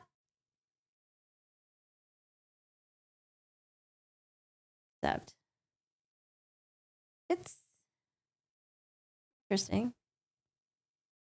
Oh, I thought it was her for a second. Yeah, not feeling it. I see where they were going there, but I don't know, man. This looks like gangrene to me. I don't know. I'm good. All right. Since Warner Brothers, Chiefs Pam Abdi and Michael DeLucas joined the studio in June 2022, followed by Gunn and Safran's entrance 4 months later. The four has been saddled with DC's duds they inherited, including The Gears, The Flash, and what is Blue Beetle? I didn't even hear about Blue Beetle. Still, the Aquaman sequel held promise, considering that the character's first outing earned $1.15 billion worldwide, becoming the highest. See, every time when I have a thought like this and I always Google it, I should just wait and just read the damn article. It always answers my question later on. Becoming the highest grossing DC movie ever. But sources say the sequel has endured challenges outside the Heard saga and was testing in the 60s before being recut in the summer of 2022. Despite the overhaul, the film continued to test in the 60s, prompting a new cut. What is... is it like a low rating number? The movie is much like an echo of the regimes, everyone says. It's like the last remnant of the Snyderverse. No one really wants to take ownership of it. Reshoots took place right up until this year's WGA strike in May. The on-set source disputes the idea that Aquaman 2 is troubled, noting the film was on time, under budget, and needed only a few weeks of reshoots. Like Flash, Aquaman can't shake his lame duck trappings, with the DC universe getting overhauled and new leadership, marking Warner Brothers Discovery CEO David Zaslav's top priority. In fact, none of the stars cast by Zack Snyder's for 2016 Batman v Superman, Dawn of Justice, and 2017 Justice League, including Ben Affleck, Henry Cavill, Gal Gadot, Ezra Miller, and Momoa will reprise their roles in the new DC universe in the character. Momoa will return, but not as Aquaman. Sources say the actor has engaged in talks to play Lobo. What is Lobo? Either in the 2025 reboot Superman Legacy, I have no idea what that is, written and directed by Gunn, or in a standalone film. In a confusing twist, Viola Davis, who played Amanda Waller in both the recent Suicide Squad movies, will remain as a character in the Gunn-Safran DC universe in the next series, Waller. Possibly the new Superman tentpole. Another outlier is Gunn Max's series, Peacemaker. Oh, Peacemaker, I like that one, with John Cena. I like Peacemaker. I haven't seen the TV show yet. There's a TV show, right? Lobo is awesome and it's perfect for Momoa. Lobo. Oh, Lobo's a villain, isn't he? Lobo. Let me see. DC Comics Lobo. Oh, this... I could totally see Jason Momoa doing Lobo. Lobo is a character appearing in comics books. Yeah, that looks just like him. Beefy, long hair, got the little brow tattoo thing. Okay, I could see that. Lobo is the Spanish and Portuguese for wolf. I could see that. Oh, these are the notes, by the way. We went over this last stream, but I'll just go over really quickly. Even director of Aquaman couldn't post. These are notes by Dr. Don Hughes. He raised his voice at me. I can't even post about Aquaman. Made it seem like it was my fault. I said, I'm sorry. This is all the work until this case is a distant memory. Role cut down significantly. Change content. And then Jason said he wanted me fired as well. This was Justice League. Zack Snyder and his wife, producer, stand by me. But on set, Jason drunk, late on set. I wonder if they meant that like Jason was drinking and he came to set hungover, like he was drunk. No, actually, I don't know. I mean, it could be, right? It could be like maybe she meant to say that like, oh, Jason Momoa was drinking the night before and he would show up late on sex. He was hungover. Dressing up like Johnny. He has all the rings too. I did my job professional. Nobody can take selfies with me on the set. Given blackout. Don't post anything on social media. It was just me. Everyone else posting from set. Okay, that's all that I got. I'm almost done with this article. Regardless, some of the lot are convinced that another company, most likely Universal, will buy Warner Bros. Within 2 years, making recent DC subplots and upheavals feel quaint. The bottom line is they need to get DC to work, whether Zaslav owns it or someone else. Okay, it's just all DC stuff. I don't care about the DC stuff. DC. For now, neither Momoa nor Heard will be promoting the film, given the ongoing SAG after a strike. But if the strike ends soon, now the WA has made come to terms, the strike will be junketing? What is, the stars will be junketing? What is junketing? Marketing junk? The act of attending or going to a trip or a celebration at public expense. Junketing? I've never heard of junketing before. Okay, junketing. Making it difficult for Warner Bros. And Wand to avoid Heard's accusations that her role was significantly cut. At least 2 Heard scenes were cut from Aquaman 2, an action sequence that found Mera fighting Black Manta, and a love scene with Momoa, according to individuals familiar with the production. Other evidence of friction is hiding in plain sight. This summer, Momoa unfollowed Heard on Instagram. One source says he even blocked Heard from following him. Turmoil aside, the sequel might just work at the box office. The first Aquaman was just a ho-hum. What the hell is a ho-hum? What are these terms, guys? What's a ho-hum? A ho-hum. Oh, boring?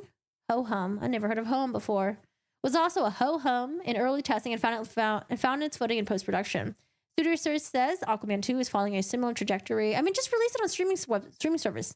Boom. That's it. Release on streaming service. But I guess they want their monies, right? I don't know. Good luck. Yeah, I read that earlier. People said the Momoa just get beer. The rest of the crew were never drunk. Ooh. Ho-hum is so-so. Dr. Hughes. Wouldn't it be by other therapists? Dr. Hughes wasn't her therapist. She was only hired for the examination of the trial. Yeah, this is from Dr. Hughes' notes. Who she was seeing for the trial stuff. I don't know if she had one like other personal therapist or anything. All right, we covered all of that. Where are we at? An hour and a half. Not bad. Okay, so I think we're going to spend the next hour on the deposition with Jennifer Howell. We got a lot done today. And then also after the stream is over, we're going to go over to my Twitch stream and we're going to watch the 48 hours of the student Idaho murders. So if you guys want to watch that, come join us on Twitch afterwards. I'll have the stream starting like right after I end my YouTube stream. So it's like sort of seamless. Oh, really? Some of Dr. Hughes' notes were notes from her other therapists? Why would she take notes from her other therapist and not just make a copy of those notes? There are notes that she get from reading from, LOL, and made the judge angry. Okay. All right, guys. Jennifer Howell, Volume 2. Now, they had to end abruptly because Camille Vasquez had an emergency, and they ended up doing this about a year after the first time they did the deposition. So we're going to have Jennifer Howell going to be examined by Camille Vasquez, and I don't know if Elaine Bertelhoff was here. I don't think so.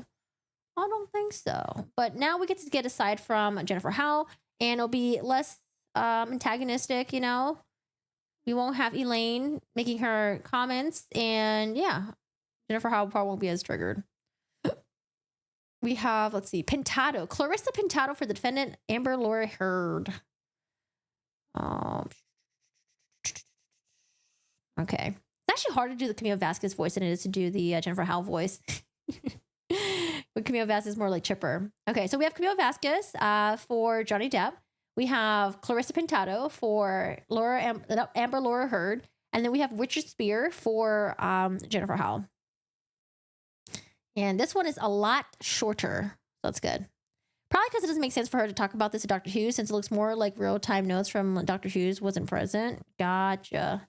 When did Aquaman 1, when were they doing the filming for Aquaman 1? They released it in theaters in, like, was it 2019, right? So this would have been like back then. I don't know. Yeah, interesting. Interesting. All right, by Miss Vasquez. Actually, I'm gonna turn the AC up. It's kind of hot in here.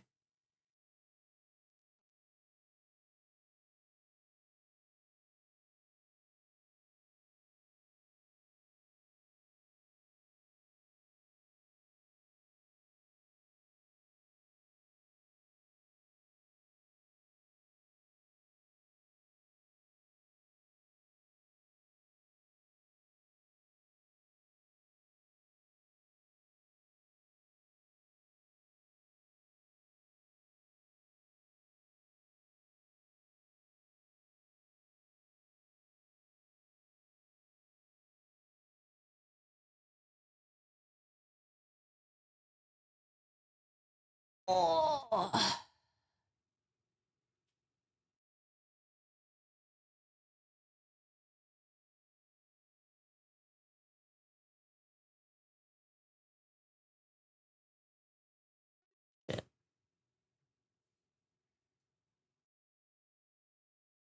Hmm. All right, got my AC on. Sippy of water.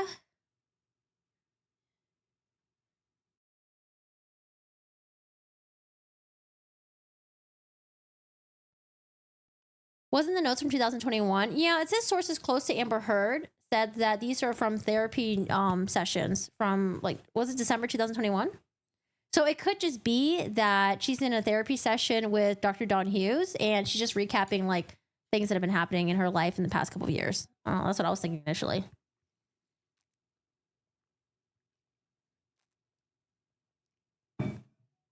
Hey B, how are you doing today? How's it going? Hello, hello. All right, here's what we got. Direct examination for counsel by the plaintiff, John C. Depp, by Miss Vasquez. Good morning, Miss Howell. Hi. Ms. Howell, since the first half of your deposition has already taken in this matter, I'm not going to go through all the ground rules of deposition, but I do want to ask you, is there anything that may affect your ability to testify truthfully today? No. Okay. I'm going to apologize ahead of time if we cover some of the stuff, or Ms. Bretta Hoff, if she covers some of the year ago that you would. Okay, I have to put my glasses on. Oh. If she covered some of this a year ago when you were deposed. Yeah. I would just like to create a clean record, so apologies ahead of time if some of the questions seems repetitive to you. But sorry about that. Sorry, I have my phone off. I don't know why it's ringing through my computer. Okay. Have you ever been deposed before other than the deposition in this matter? Not that I recall. And she asked me that repeatedly whenever I was going back to the transcript. I was just trying to make sure I was correct about that. Over 25 years ago, there was something that happened with a former employee. I don't recall being deposed. But if I were to ever have been deposed, it would have been in regards to that. So I should have said I do not recall instead of an absolute no. I still don't believe I was deposed, but there was a small chance over 25 years ago. I thought it was mediated, but I was asked some questions about something that happened with a previous employer. Okay, but I would say no. Okay. You provided testimony besides your deposition last year in February. You provided testimony in a proceeding involving Johnny Depp. Is that correct? Oh, hey, thank you for the follow. Oh, shit, I have my audio on. Ooh, thank you. Yeah, we're going to do a Twitch stream after this, and we're going to watch 48 Hours on there. So join us on the Twitch. The witness statement I gave, is that... yes, I gave a witness statement. Okay. And was that witness statement provided in the UK action that Mr. Depp brought against the Sun and Dan Wooden? Yes. And when I refer to the UK action that Mr. Depp brought against the Sun, the publication The Sun and Dan Wooden's UK action, do you understand what I'm referring to? I believe so. Yes. The UK trial? Yes. Yes. Okay. What did you do to prepare for today's deposition? Objection assumes facts. Wait, so Pintado. It's hard to do when there's like 3 female voices because they would sound too similar to each other. Pintado. I mean, should I just do Elaine's voice as Pintado? Just so we can tell the difference? But it's not Elaine, though. It's going to be someone else. It's just hard to kind of like discern between all the different voices. What is going on with my phone? Can y'all shush? Sorry, let me mute my phone really quick. Let me mute my phone. Oh, no, not the brightness. Sound. Nope, not vibrate. I love your chat. So funny. Yes, and then when Depp's attorney asked to see the notes, she handed them in a different color folder from where she reads from. Oh, we're still talking about Dr. Don Hughes? Oh, never mind. Oh, guys, I have a crack on my phone. I dropped my phone in my office, and it freaking cracked. Ugh. These notes should be from Bonnie Jacobs because there wasn't any therapy session with like Dr. Don Hughes, and she was hired for the PTSD thing. I mean, it could be when they say therapy session, it could just be like her sessions with Amber Heard when she was doing the evaluations. Yeah, because I thought they said it was from Dr. Hughes, and the session took place in 2021. I don't know. All right. Miss Pintado, I'm going to be stating, I don't know how should I do the Pintado voice. Objection assumes facts. Maybe I just look a deeper voice. The witness, sorry. I'm going to be stating objections. The witness, okay. Ms. Pintado. So you might just want to give me a 2-second for that. The witness, okay. Ms. Pintado. But objection assumes facts. Everyone just interrupting each other. Did you do anything to prepare for today's deposition, Ms. Howell? Spoke to my attorney yesterday, and I have reviewed the last transcript from the last deposition. Other than your transcript from the previous deposition, did you review any other documents? No. Ms. Howell, you previously testified that you're the CEO of the Art of Elysium. Is that correct? That's correct. Are you currently in that position? Yes, I am. And how long have you been a CEO for the Art of Elysium? I am the founder of the organization. So we did our first workshop in August of 1997, filed the legal paperwork for February of 98 to set up a 501c3. So I guess since the beginning of the charity. And I assume you have many job responsibilities as the CEO and founder of the Art of Elysium. But could you give me a general idea of some of those job responsibilities? How do I make it so I don't get notifications?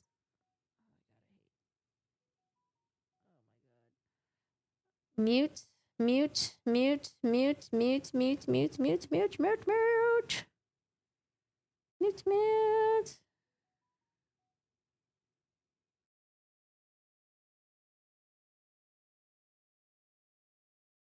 All right, sorry guys.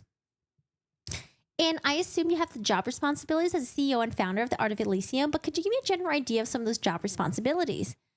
We do. Whenever pre-COVID, let me be clear, pre-COVID, we were doing about 110 monthly programs that were at the Children's Hospital, elder care facilities, homeless shelters, and support groups throughout Los Angeles. We've done limited programming in New York over the years. We did a program in South Africa in collaboration with another organization, overseeing the program development, the vision for the charity, and all fundraising activities and donor cultivation, hiring staff, and really making sure that kind of manage missions of the organization and the growth of where we want to go each year, evaluating the future of the charity. Hughes has marked on margins of her notes, which was one of Amber's therapists. Oh, I see. I couldn't read it in the handwriting. It's like she transcribed them for her in handwriting. Interesting. Me too. Close family, so haven't fully recovered, to be honest. My autocorrect for age is Amber Turd, by the way. No way. No, it's not. Even Google's being snarky about it. It's because you probably use it so much, okay? The phone remembers. It remembers. Yeah, that's what I thought. Weird how the news are using Bonnie Jacobs' name at all, since it's actually her notes. Let me look at the... Let me see. How do you guys even read that?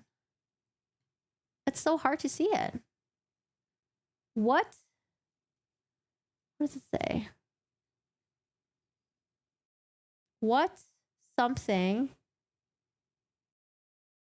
Where do you guys see that these are notes from Bonnie Jacobs? Is it in a different screenshot? Hello, welcome back. Is it a different screenshot? I don't see it here. Or that, I just can't read the handwriting. I don't know what the hell it says right there. I have no idea.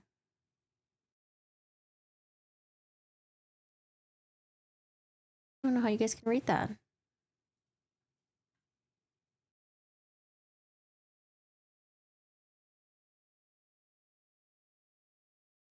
Does Art of Elysium have a board? Yes. And do you report to the board? Yes. And is it fair to say that the employees of the Art of Elysium report to you? I have a program of a VP of programs who oversees the program department, and we have a VP of development who oversaw the development department. And those two individuals and the COO of the organization report to me. Everyone else reports to either one of those people. Understood. Ms. Howell, when did you first meet Amber Heard? At the Pineapple Express premiere is where I met her and her sister Whitney. Do you remember approximately what year that was? I believe it was around 2008. I'm sure that could be pulled. It was like an LA premiere. I think there's probably multiple premieres, but it was the Los Angeles premiere of Pineapple Express. Was Miss Heard there with Mr. Depp? No, this was long before. I was a guest of James Franco and Amber was in the movie. So I met her and her sister at the, to be specific, at the after party of the premiere. And shortly after meeting Miss Heard and her sister Whitney, did Miss Heard get involved with the Art of Elysium? I'm not sure how shortly after. I know that she came to Heaven, and I believe that's our annual gala. That's our big fundraising event for the year. I know that she was at Heaven in 2009. I believe, if I'm not mistaken, she came as a guest of Johnny Woojack, and I believe after she attended the event, she started volunteering. What type of volunteer work did Miss Heard do with the Art of Elysium? She was in our theatrical volunteer group. So it kind of constitutes, we have like a charity broken down to different artistic disciplines. Visual arts, fashion, theater arts, music are on the main four. Then we have a self-esteem programs, which is kind of encompasses all of them in a therapeutic program. She, I believe, only volunteered in the theater art program, mainly doing improv storytelling. And then she, at some points, I believe, participated in Girl Talk, which would have been our self-esteem programs. I did not oversee those. She dealt with our volunteer managers. So the people who ran our programs are called program managers. They coordinate the volunteer workshop. At some point, did Miss Heard, through the Art of Elysium, volunteer at the Children's Hospital of Los Angeles? Yes. Miss Pintado, objection, leading, speculative. Do you recall when the first happened? I do not, but our vice program, presidents of programs, Leslie Culp, would have all the records for that. We keep records of like people when they go in and volunteer. So I'm not sure what the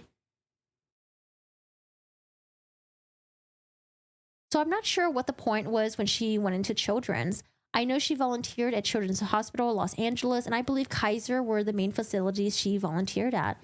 At some point, Art of Elysium honored Miss Heard with the Spirit of Elysium Award. Is that true? Uh-huh. Miss Pintado, objection to form leading. I really like your glasses. Took me hours to read the notes because of the handwriting. Wait, can you link where the notes are? It's somewhere on Depp Dive, right? I just don't know where the notes are. Can you link it by any chance, or like in the Discord? So I want to see like all of the notes that they have. Question. And why did the Art of Elysium choose to honor Miss Heard with the Art of Elysium Award? Every year, whenever we select the honorees, people who run the volunteer programs, they put up people that they feel have been volunteering. And Shanna Going, who was our program director for the theater arts department, recommended Amber because of her volunteering and the fact that she was bilingual and could do sign language. And so she had used that in volunteering, and she thought that she was a really good recipient. And did you agree with that recommendation? Yes, I trust my program staff to kind of inform me who is volunteering regularly. I used to, in the beginning of the charity, run all the programs myself, but then as the charity grew, the role in the organization changed for me. So basically, my main job turned into how to raise money to pay staff so we can help more people in our volunteer programs. So they're the ones who actually see the work, on the day-to-day, and I defer to them on what their opinions are. I believe you previously testified that you met Whitney Henriquez, Amber Heard's sister, at the Pineapple Express premiere. Yes. Did Miss Henriquez end up working at the Art of Elysium at some point? Yes, she did. What year did Miss Henriquez begin working at the Art of Elysium? I believe it was in 2014. I don't have those documents in front of me. I believe it was leading to the year Amber was receiving the reward. And what was Miss Henriquez's position at the Art of Elysium? Art salon manager and director. Does Miss Henriquez still work at the Art of Elysium? No. When did that end? On 2015, I believe. As the art salon manager director, what was Miss Henriquez's responsibilities?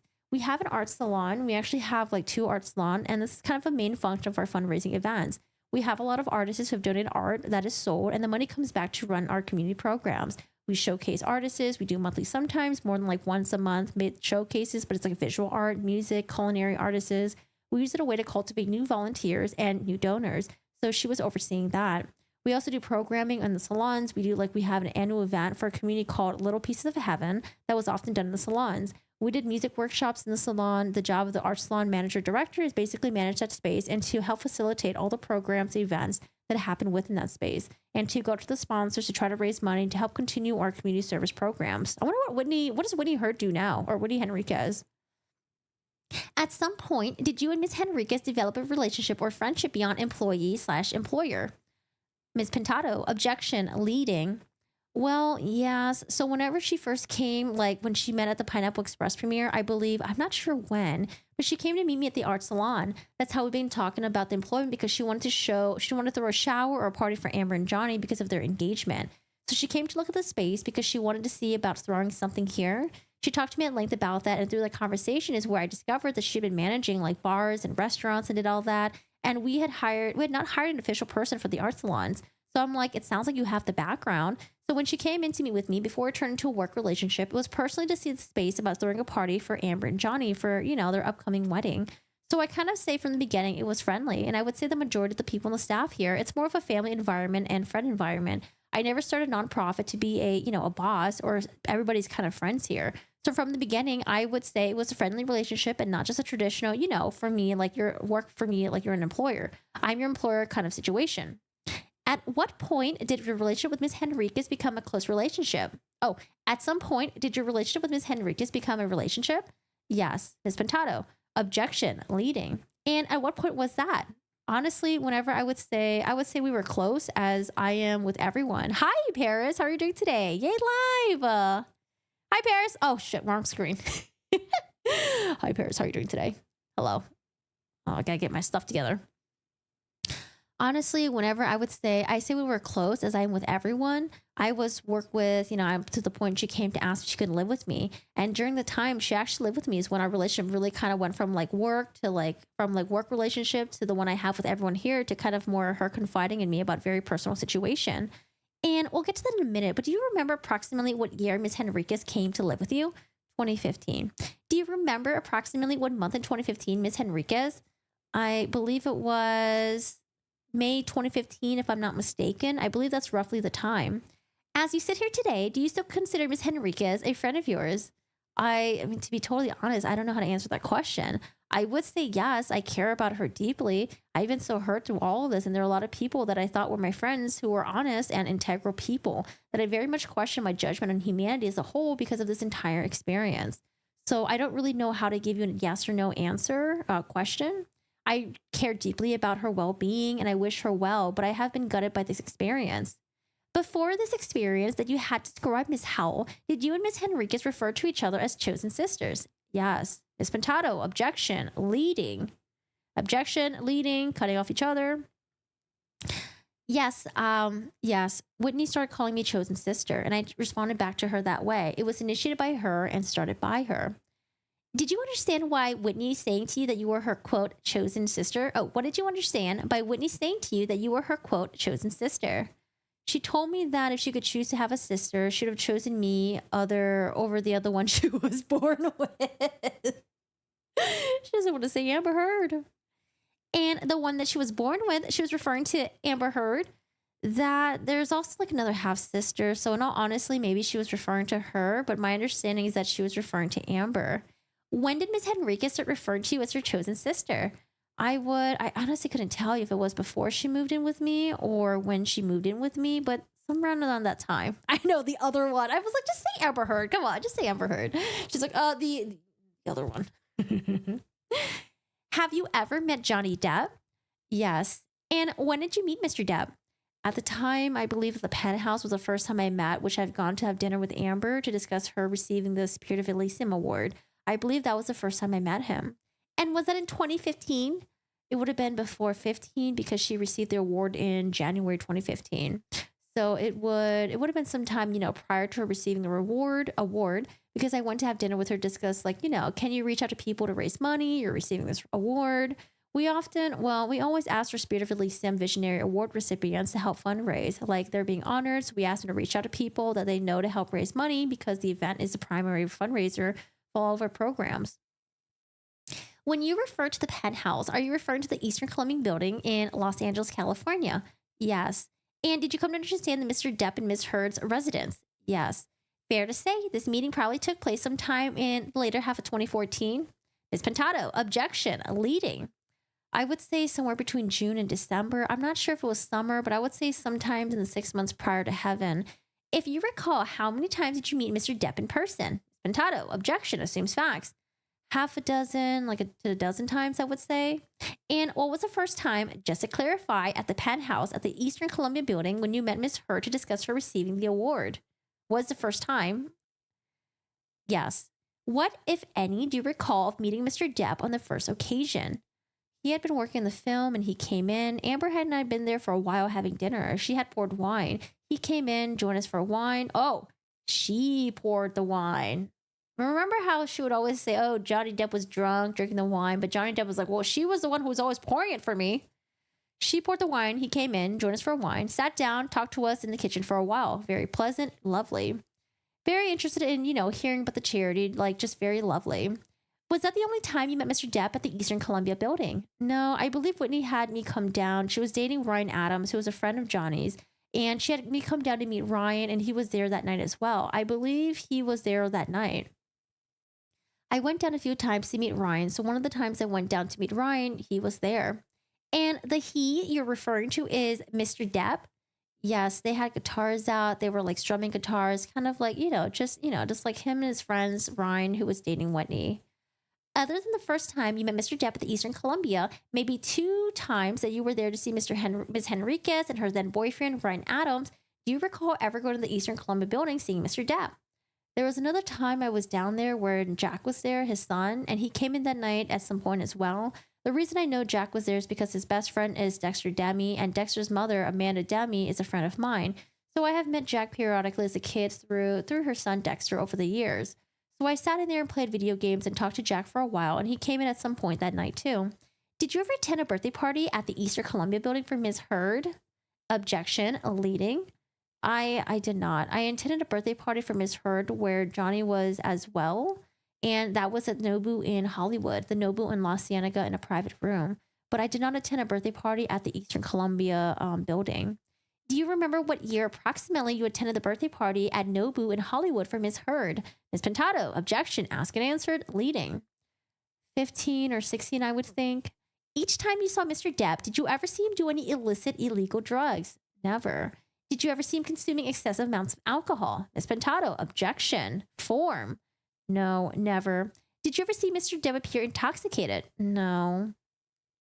Objection to form, calls for expert testimony. Wait, what? Expert testimony? What, do you need expert testimony to say that you saw someone do like drugs or become drunk or drink a lot of alcohol? Answer. Never, no.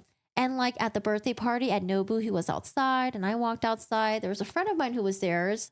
A friend of mine who was there of theirs, and that was an artist. The artist started talking to me about his art. I went outside with he and Johnny talked to me at length about this guy's art and was just saying what an amazing artist he was and how he would get involved in the charity and was like basically telling the guy about what we did. And not only was he very coherent and very present, he was very much kind of like wanted to be removed from the party part of it. Like he was kind of like, I would almost say like reclusive. Like he didn't want to be around the party part of it because he seemed very withdrawn from that part of it. Ms. Pintado, I move to strike that testimony as unresponsive.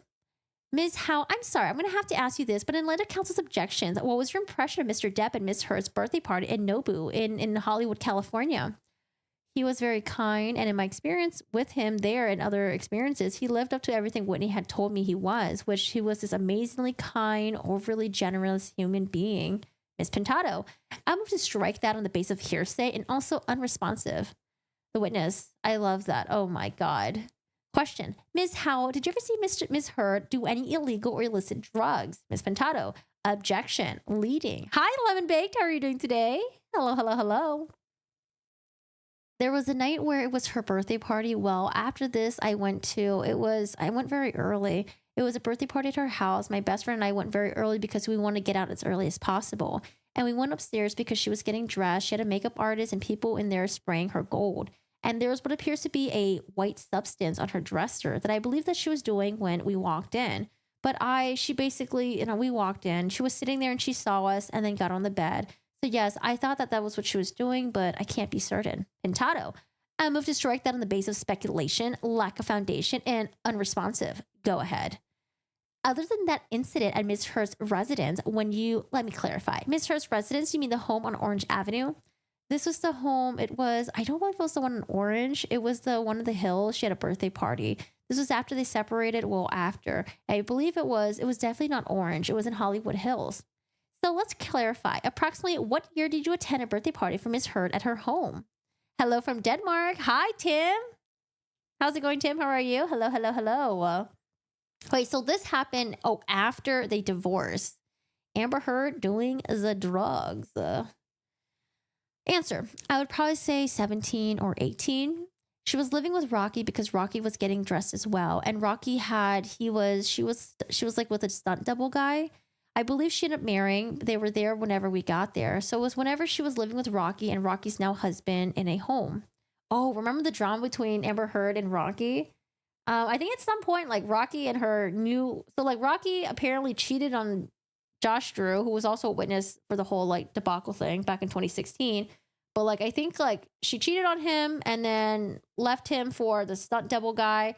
And then I think like it seemed like maybe they were both like living off of Amber Heard again, and she would come home and things would be like a mess or something. I don't know. At some point, I think she kicked out Rocky and like the husband. Because like it was just like drama and like messy and stuff like that. You want to be Elaine for Halloween? Oh, you could totally do it. Oh yes, you can like get the wig, you can get the outfit and everything, the nice little bright lipstick she likes to wear sometimes. Oh, use the bathroom really quick. Whew. Be right back.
Hello from Alaska. What's the weather like in Alaska?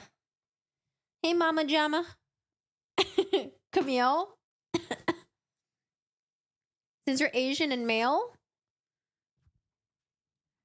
you don't look Asian and male in your profile picture. But yes, you can do it. Do whatever you want. Go for it. Get the wig and everything. No, Letitia. Oh my lord. Oh my lord. That's the devil right there.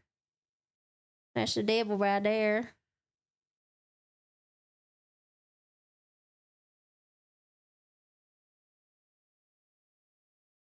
It's snowing way too early. Oh, it's snowing over there. Alaska's like it's weird in Alaska, right? Because sometimes you guys get like a lot of daylight or a lot of nighttime. Is that how it is in Alaska? Or am I just referencing a horror movie that was filmed in Alaska? That's my only knowledge of Alaska.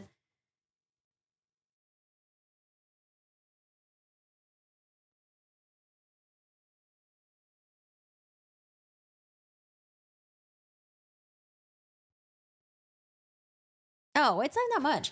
Average over the entire year, Alaska gets 10 to 17 minutes more daylight per day than the rest of the country. Oh, it depends. During the summer, the sun doesn't completely set and borrow from early May until the end of July. Wait, is this fake? Oh, myths and facts about Alaska's 24-hour sunlight and darkness. Alaska gets 6 months of 24-hour sunlight and darkness. Interesting, this myth was perpetuated by science books for many years. 24-hour daylight darkness so happens in Alaska, just less so. Barrow is one of Alaska's northernmost cities. It gets complete darkness for 2 months. What? During the summer, the sun doesn't completely set. Oh my god. Jesus. 24-hour light means the sun is always out. When thinking of bright summers or dark winters in Alaska, we're thinking of extremes. Alaska and many other northern parts of the world experience long periods of twilight. That sounds pretty. There are several types of twilight that happen throughout the months, and the southern states don't consider. Interesting. Humans have a natural circadian rhythm that can be thrown off by kilter, by too much sunlight or darkness, and in Alaska, it's only magnified. Jesus. Jet lag. Damn. How do you guys adjust to that? Yeah, we covered that. Found guilty, possibly facing 40 years in prison when he could have taken a plea deal for 2 years in prison. When did they say when the sentencing is?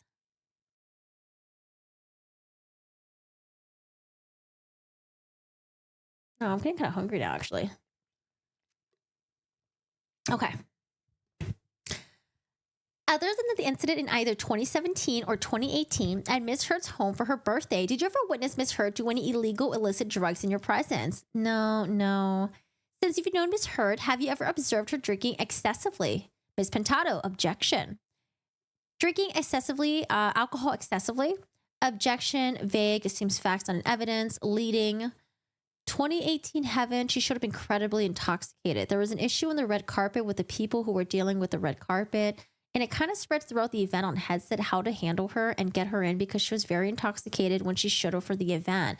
And there was some issue on the red carpet. I didn't see her later. Definitely can say, I did see her later and definitely can say she was intoxicated. But I was only hearing through the production team that they were having a problem holding her up to get her down the red carpet. Oh my Lord.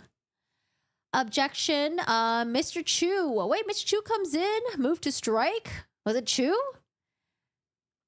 And that would have been at John Legend's Heaven. She came with Whitney. Miss Pintado, I move to strike that is not responsive and also calls for expert testimony. Question. When you observed Miss Heard at the 2018 Heaven event, what about her behavior indicated to you that she appeared intoxicated? Well, Whitney was holding her up quite a bit. I mean, she kind of just needed help standing. Did you speak to Miss Heard at all at the event? Yes, I did. Do you recall anything about the conversation? No, to be totally honest, at those events, it's kind of like, it's like pictures of people. It's like flashes because it's always so crazy, being pulled in so many directions. So no, I don't really recall anything specific about the conversation. Did she poop on the red carpet? No. What do you think about there being an outcome for Ruby Frankie Jody Hildebrand? I don't know. We'll see. We'll see. Gotta wait. I'd be so mad if they get off with this shit. Question. Focusing your attention just in time on the period that Mr. Depp and Miss Heard were together as a couple, do you ever recall seeing any injuries on Miss Heard? Answer. Never. Miss Pintado. Objection. Leading. Do you recall ever seeing swelling on her face? Never.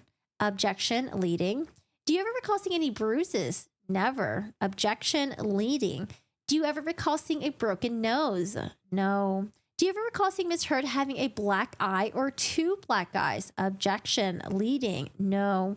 Do you ever recall seeing redness on Miss Heard's face? Objection. Leading. No.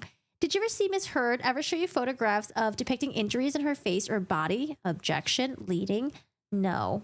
Did Miss Heard ever tell you that Mr. Depp was abusive towards her? Objection. Leading. No. Did Miss Henriquez ever tell you that Mr. Depp was abusive towards Miss Heard? Objection. Leading. Hearsay. Never. When you did see Mr. Depp and Miss Heard together, I believe you testified a handful of times. How would you describe their interaction between themselves? I never saw anything except kind of a regular relationship. I would just say kind of like normal couple. There was nothing that I would remark out as out of the norm. And when you say normal couple, did you see Mr. Depp and Miss Heard be affectionate towards one another? Yeah, at the Heaven, whenever they would come to Heaven, which they came to 3 of the Heaven galas together, they're always, holding hands, kind of cuddly, sitting together, seem loving.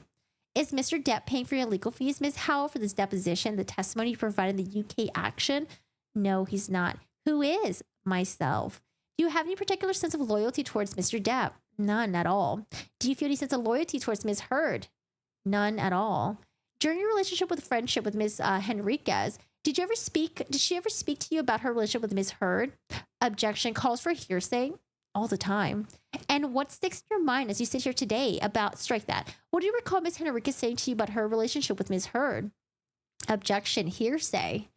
It started with her talking about it very openly in the office where it was constant. I mean, to be completely honest at this point, I look back at a lot that was happening in the office at the time and really wish I put an end to it.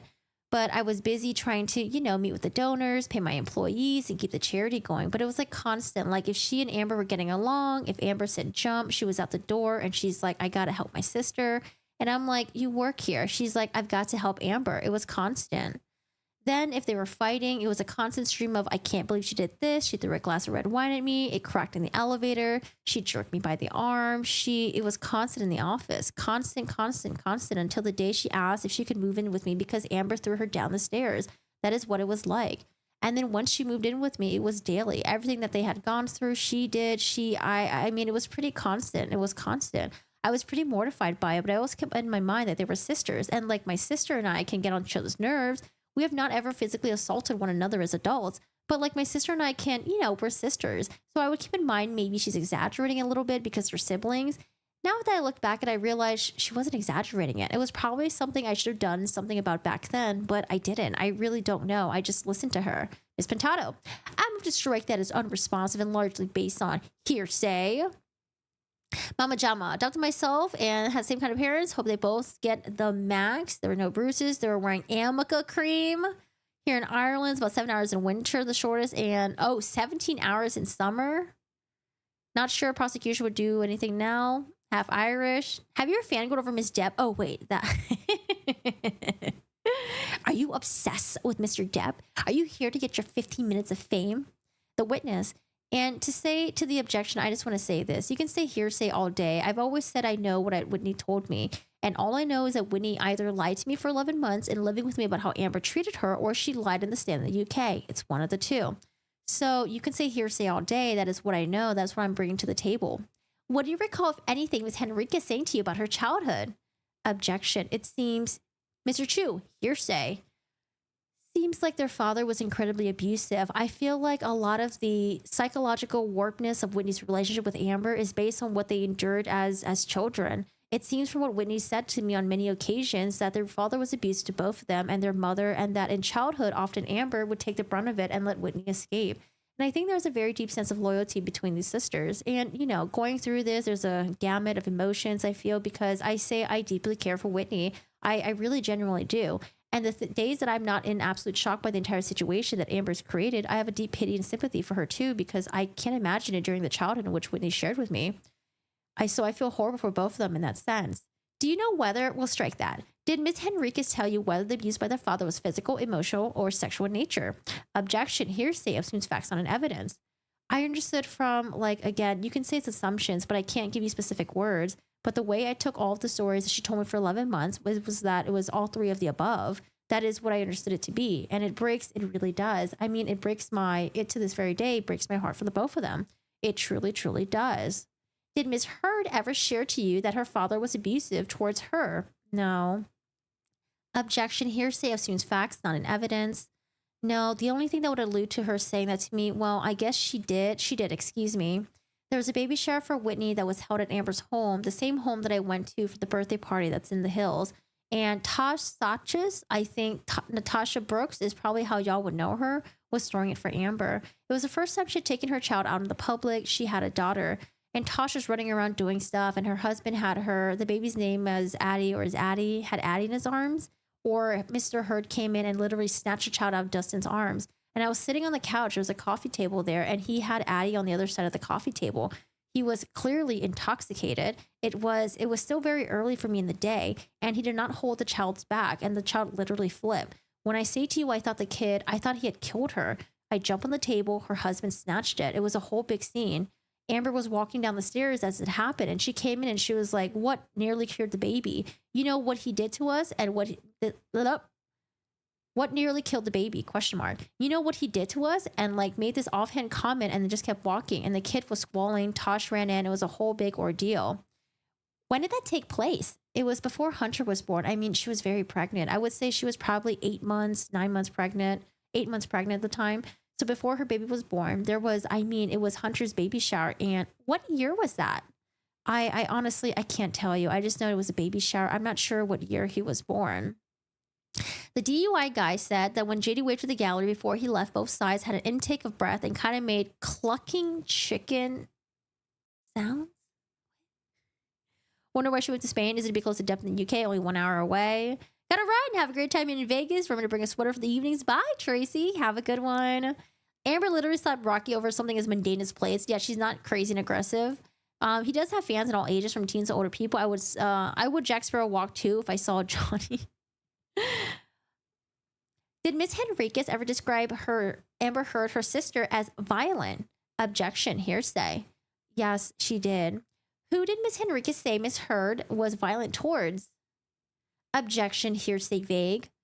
towards herself. I mean, she said that she's been very abusive to her throughout their lifetime. And again, just for me saying this for my own conscience sakes, I wish I didn't play it off as, oh, this is just sisters fighting back. Then I really do. And I would just have to God and Whitney help, honestly. Whitney, and then she talked repeatedly about how abusive she was towards Johnny. Did you ever see any injuries on Miss Henriquez that she attributed to Miss Heard? No. Objection, assumes facts, not an evidence, lack of foundation. Go ahead. No. As you previously testified that Miss Henriquez described Miss Heard as violent towards Mr. Depp, what was the first incident that you recall Miss Henriquez telling you that Miss Heard was violent towards Mr. Depp? Objection, hearsay, facts, not an evidence. The reason I'm involved in this whole situation in any way, shape, or form is because she said that the reason she came to live with me is because she tried to stop Amber from attacking Johnny on top of the staircase, and Amber pushed her down the stairs. She said to me that the security guard had not been there, she probably would have fallen to her death, were her words. And then whenever the UK thing came out, see, it doesn't really make sense to me. The whole like Whitney's story and Amber's story doesn't make sense to me. Why would Whitney, after seeing what she said was Johnny Depp attacking her sister, why would Whitney want to move away from her sister afterwards? Wouldn't you want to stay there to protect your sister? I find it weird that like she's saying like, oh, you know, Johnny Depp attacked my sister, try to push her down the staircase. And then now I don't want to live there anymore. I want to go live with someone else. You know, it's like you'd probably stay there to protect your sister, wouldn't you? But I don't know. And then whenever the UK thing came out, I was contacted by someone who knew why she came to live with me. She changed the story and said she tried to stop Johnny from attacking Amber on the top of the stairs and he pushed her down the stairs. She flipped the story. But that was like really violent, where it was outside of what it was, not just kind of like being laughed off of my head. Like, oh my God, these Chris sisters are crazy. That was the first real incident of, well, that's really scary. Oh, you saw the Hollywood vampires? Interesting. In Glasgow. Even the Street Guys So Thirsty. There was a Jack Sparrow lookalike. So funny. Oh, how did you enjoy the show? So satisfying, I suspected. Yeah, it just didn't make sense. Do you recall Miss Henriquez specifically saying to you about the incident? What do you recall specifically, Miss Henriquez specifically saying to you about the incident on the staircase? Objection. Objection. Hearsay assumes facts, not an evidence. Lack of foundation. I'm sorry, can you repeat the question? Yeah, let me repeat the question. You just testified about an incident which Miss Henriquez described to you on the staircase. Did Miss Henriquez tell you where this allegedly incident took place? Objection. Hearsay assumes facts, not an evidence. Objection to form. It was the I always say Eastern Standard, the Eastern Columbia building penthouse. She was living down there at the time, and that's why she left. Did she tell you? Did Miss Henriquez tell you why? Well, strike that. Did Miss Henriquez tell you that Miss Heard, and Mr. Depp were having an argument? Objection. Hearsay assumes facts, not an evidence. Leading. I would say, yeah. I mean, I think it was, she implied that there was an argument because she stopped her, because she said she stopped her. Like, I don't know if she went into details about the argument. It was more like she was really, really, really upset that her sister knocked her down the stairs. And that was more what she was talking about than whatever was going on with them, if that makes sense. Did specifically Ms. Henriquez tell you her sister, what specifically did Ms. Henriquez tell you her sister did to her? Objection. Hearsay assumes facts, not an evidence. Lack of foundation. Leading. Oh, the sentencing is November 16 for... Let's see, November 16. I'll update that. November 16. Sentencing. Do you think he's gonna get the full? Do you think he's gonna get the full 40 years? That was so hard to say. Full 40 years. Hi, Patty. We've heard Amber get physical with her ex, Johnny, Rocky, Whitney, and we don't know how Elon got that big bruise while he was with her. I mean, the bruise could be anything. But yeah, we've have a lot of stories corroborating with Amber getting physical with other people. And it's just, I don't know. Did she just think that no one's going to talk up against her, I guess? It was a good crowd. Nice venue. I was close enough to get on stage to imagine JD was looking at me. They're hitting 60 now, but they have brawls thrown at them on the stage. Okay, so I have November 16th sentencing. What was his name again? Timothy what? Jesus. Where are the kids now? Because I'm assuming the kid that was like 17, 18 now, right? Maybe off doing his own thing. College. Will he have money for college? Like, oh my God, that's so tough.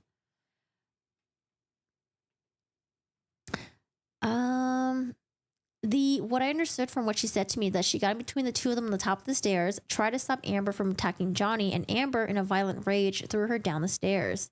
And who stopped Miss Henriquez's fall down the stairs? Objection. Calls for hearsay. Assume facts, not an evidence. Leading. One of Johnny's security guys. Did Miss Henriquez tell you the name of that security person? Objection, hearsay, assumes facts on evidence, lack of foundation, leading. Probably at the time, but I can't remember. Honestly, I don't know. I don't know who it was. Do you know approximately what year this alleged incident took place? Objection, hearsay, assumes facts on evidence, lack of foundation, leading. I believe it was 15, I believe. Well, you previously testified this occurred. Strike that. You previously testified that this was the reason that Ms. Henriquez came to live with you. Is that correct? Objection, hearsay, speculative, facts not in evidence, lack of foundation, leading. That's why she came to live with me, yes. And I probably have to ask you this already, but I have to ask it again. What year, month, if you recall, did Ms. Henriquez come to live with you? I believe it was May 2015. It was definitely 2015. It was either March 2015 or May 2015. It was sometimes in there. And in March or May of 2015, Miss Henriquez was still working at the Art of Elysium. I do not believe she was working here when she moved in with me. She was volunteering at some point, but I believe she was no longer working for the charity at this point. But I'm not certain if it overlapped at all or not. Foster care. Alice Cooper, Joe Perry are in their 70s. JD's the baby. Hi, Erica. How are you doing today? Caught another live. Jennifer is one of the MVPs in this case for the show. And how long did Miss Henriquez live with you? 11 months. And where was Miss Henriquez living prior to coming to live with you? The Eastern Columbia building. As far as you understood, was Miss Henriquez paying any rent to Miss Heard or Mr. Depp? No. Objection, calls for hearsay, speculative, leading. She was not. And when she first started working here, Johnny had given her a car as well. So she had a car that he had given her. It was an orange. Oh my God. Johnny was taking care of like all of her friends and stuff. Friends, family members. Oh my goodness. I wonder if like the moment they realized that Amber Heard was about to date a billionaire, that they were like, you know what? We could drop Johnny Depp now. We got a billionaire in our hands. Let's go. Jesus. No, she was not. When she first started working here, Johnny had given her a car as well. So she had a car that he had given her. It was an orange Dodge car of some sort she was driving. And she always went on and on about how generous he was for giving her that car, giving her a place to live, and how great he was. I think you testified previously that Miss Henriquez would often speak at the Art of Elysium's offices about the relationship with Miss Heard and the observation of Miss Heard and Mr. Depp's relationship. Oh, fair. So why ask all this stuff you can't bring hearsay into court? I mean, you might as well ask everything now, just so they can get a full story of everything. Like why? Like more information is better than like less information, right? So gather as much information as you can now while you have the witness here, and then see what you can use when the trial happens. If Keanu wasn't already in a band, I would have loved him to join the Hollywood Vampire. Johnny and Keanu together. Oh, is Keanu in a band? Is he in a band? I used to get the Keanu Reeves shorts on my YouTube, and I always thought it was like him. And people were like, no, Corgi, that's fucking AI. And I was like, oh, I got tricked by the AI. Oh. Okay, so observations, Ms. Hers, Mr. Depp's relationship, fair. Yes. Objection, misstates the testimony. Was there an incident that took place at the Art of Elysium in 2015 relating to Mr. Depp and Ms. Heard's stay in Australia? Objection, leading, speculative, calls for hearsay. There was the dog situation after that happened and they were flown back here. The dogs were coming into the office. Whitney had the dogs. She went and took time off work to go pick them up and bring them in. So we had the dogs here every day. And that happened. And then the other thing is that she was sitting in the office and loudly proclaimed that she had done it now, that she had cut off his finger. And we're just talking in pieces now. Camille. Just to make sure the record's clear, let's talk about the exclamation by Miss Heard and Miss Henriquez. I want to understand what happened. So you were in the office that day when Miss Henriquez said something about the finger being cut off? Yeah, I mean, objection, calls for hearsay, misses a testimony, assumes facts not in evidence. To be honest with you, Camille, I was sitting exactly where I'm sitting right now because I'm sitting at my desk in my office. So I'm sitting right here on my computer, working in my zone, responding, do whatever I was doing. And right over there was 2 black and white chairs at the time with a table between it. Whitney was sitting in one of the black and white chairs. There's a door that goes out right over there as well. She just screamed, she's done it now. She's cut off his goddamn finger and made this huge proclamation. And I pushed my chair back and I was like, what? And she goes, she cut off his finger. She cut off his finger. And then she bolted out the door and was like, I got to call somebody. I got to call somebody. And she went out the door and she called someone. I don't know who she called. That's what she said. Did Miss Henriquez say to you who the she was or who the he was? Objection, objection, hearsay, assumes facts, not evidence, lack of foundation, leading. It was Johnny and Amber. She apparently had thrown a bottle and cut off his finger, is what she reported when she came back in from whoever she talked to outside. I moved to strike that on the basis of its unresponsive, based on hearsay. So what did you heard?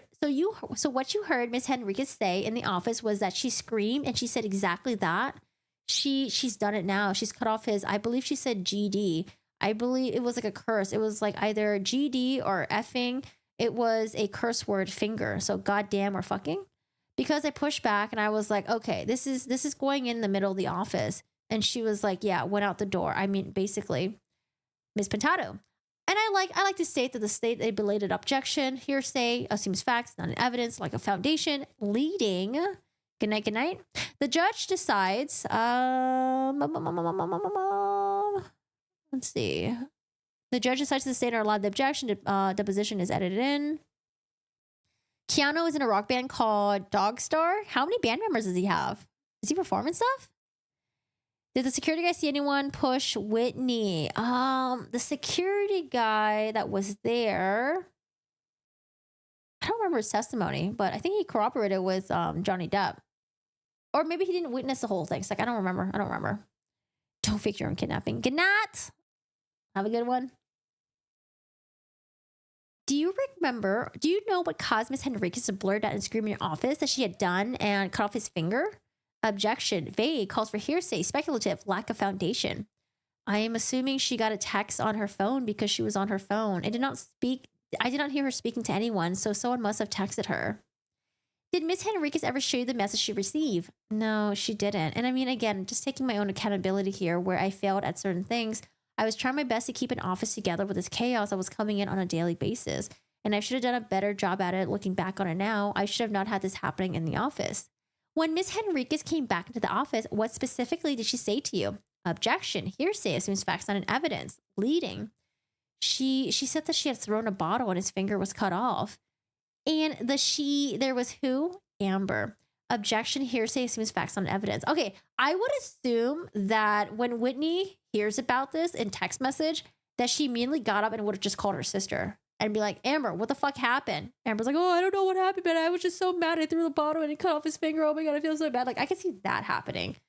Because I feel like Whitney would have tried to call her sister like ASAP. Unless she tried to call her sister and her sister didn't pick up, maybe. Wish we had phone records. Question. What was your reaction to that? I mean, I was trying to get on my day and put this out. Like, I had a million things in front of me. And honestly, I think this was the last time I was speaking with Elaine. I look back on it, at all of it, with everything that Whitney said. If at any point in time I had thought this was mutual form of abuse, I would have done something. For a woman, I would have done something. In my head, every time it happened, Johnny Depp, he's got security guards. This girl weighs like 110 pounds soaking wet. Like, I never thought of abuse on a man the way I thought of the abuse on a woman, and I'm deeply ashamed of that. So I would put even the finger being cut off and everything that Whitney said to me. He was a dude, she was a girl. I'm like from the South. So maybe it's like those old Southern things. I just never thought about the woman abusing a man. So I kind of just thought that maybe Whitney was over-exaggerating some of the stuff or being a little extreme. Again, thinking back on it, I think I should have her done something. I processed it, I took it in, and I kind of just went on with my day. And I just want to clarify one thing. Miss Henriquez never told you that Mr. Depp was abusive towards Miss Heard, correct? Never one time. So much to the point that while I was home, and this is where I've been feel like really good things that have come through this whole god-awful experience. One, Richard Kim coming into my life. I love my attorney. Two, my family, which has been a rock-solid group of just really moral and ethical people helping me navigate through this. But my father has reminded me consistently that I was home for Thanksgiving while Whitney was living in my house, that she called me to ask if she could have her parents and Johnny over to my house during Thanksgiving holiday because she and Amber were still not speaking. But she really wanted to see her parents and her brother because she constantly called Mr. Johnny her brother. He would text her. He would check on her every day.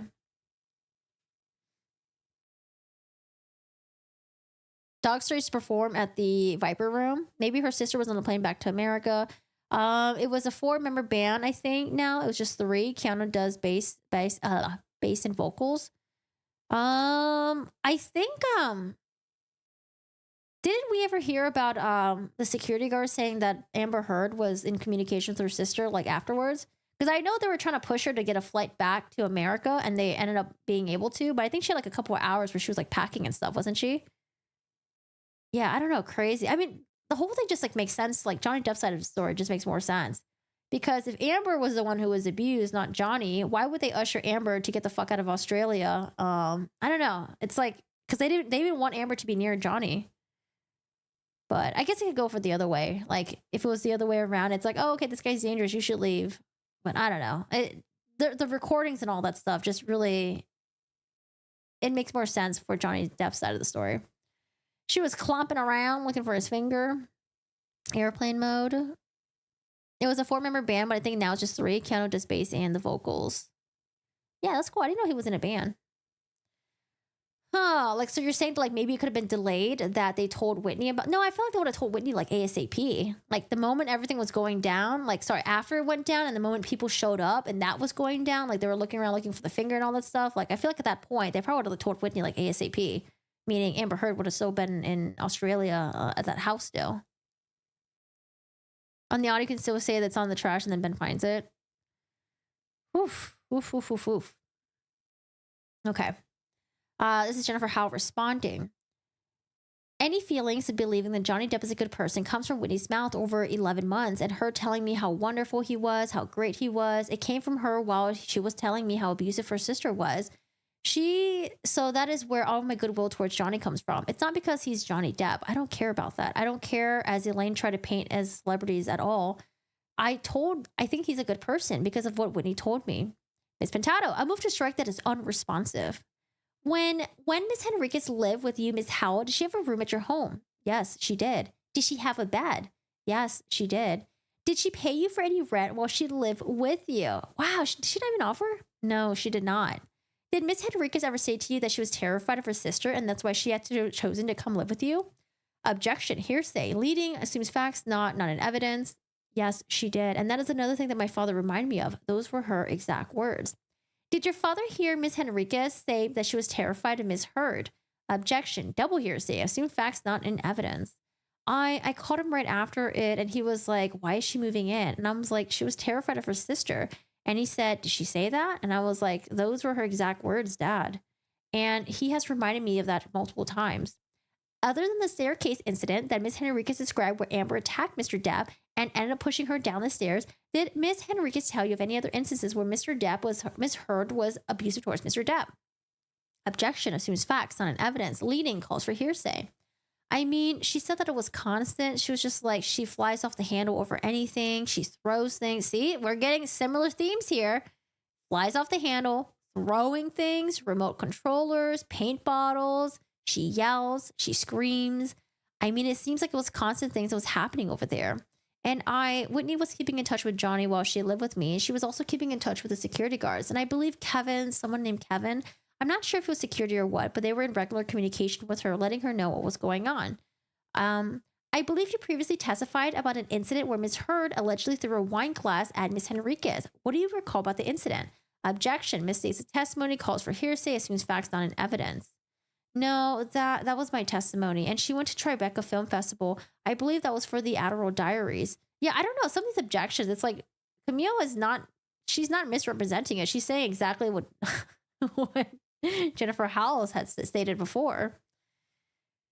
No, that was my testimony. And she went to the Tribeca Film Festival. I believe it was for the Adderall Diaries. She said that she was in the elevator, and I don't know what set Amber off, but she had a full glass of wine. She threw it at Whitney in the elevator. The glass shattered, and the red wine went all over Whitney. Whitney told me and other staff about that incident. I don't know what set her off, but something just set her off, and she threw the glass of red wine at Whitney in the elevator.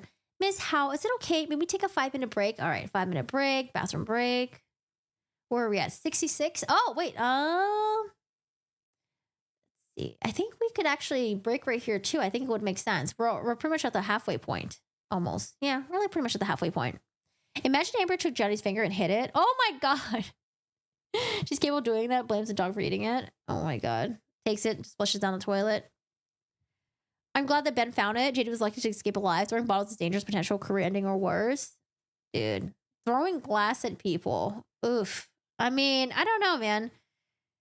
I don't know how people believe Amber Heard. It's crazy to me, unless they have their own agenda or some shit like that. Like, after listening to like all the different testimonies and all the corroborating witnesses for Johnny Depp and how it shows that Amber Heard was the abuser, like, how do they believe Amber Heard? I don't know. I'm just so confused. Yikes. Yikes. Okay, what do we have?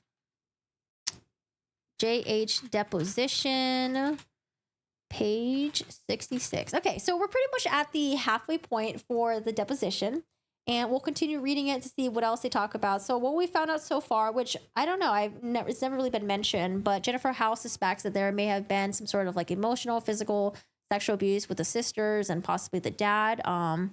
There was Amber Heard making an off comment about when the dad got drunk and apparently like was super drunk, had a baby in his lap, I guess, and the baby fell over. People were making a commotion. They talk about the Amber Heard throwing the wine glass at Whitney, about Whitney making those statements in the office and how she would confide in Jennifer Howell. Like, I don't know. Like, this is a lot. There's a lot of crazy shit. Yeah, if the first one flew around the right side of his head, she could have had hurt him anyway. JD would have her arrested back then. The Amber lies convinced me that JD was innocent. Yeah, I mean, it was a lot of things. It was a lot of crazy stuff. Hi, Ann. How are you doing today? How's it going? What else was covered? Staircase incident. About, Amber Heard doing, what seems like was cocaine. Yeah, I don't know. Amber Heard shouldn't have lied so much, man. I feel like if she, just stuck with the truth, maybe people... Actually, no. There's just trying to think. There's just a lot of evidence against her. I don't know. Yeah, when you lie, people will catch on your lies, man. And especially when you're a celebrity and there's like pictures of you on the red carpet and stuff like that. Like, how did you think you're going to lie your way out of this one? I don't know. Wild. All right, guys. I think this is a good breaking point for the deposition. We'll continue reading it a different day. We're going to transition over to the Twitch stream now because I want to watch the 48 hours true crime doc that they did for the Idaho student murders. So we're going to watch that. Can't watch it on YouTube. So we're going to watch it on the Twitch channel instead. So if you guys want to come over, feel free to watch on the Twitch channel. And then today we covered a lot of stuff. I did a lot of cases update. We talked about, what did we talk about now? I forget. What was my thumbnail today?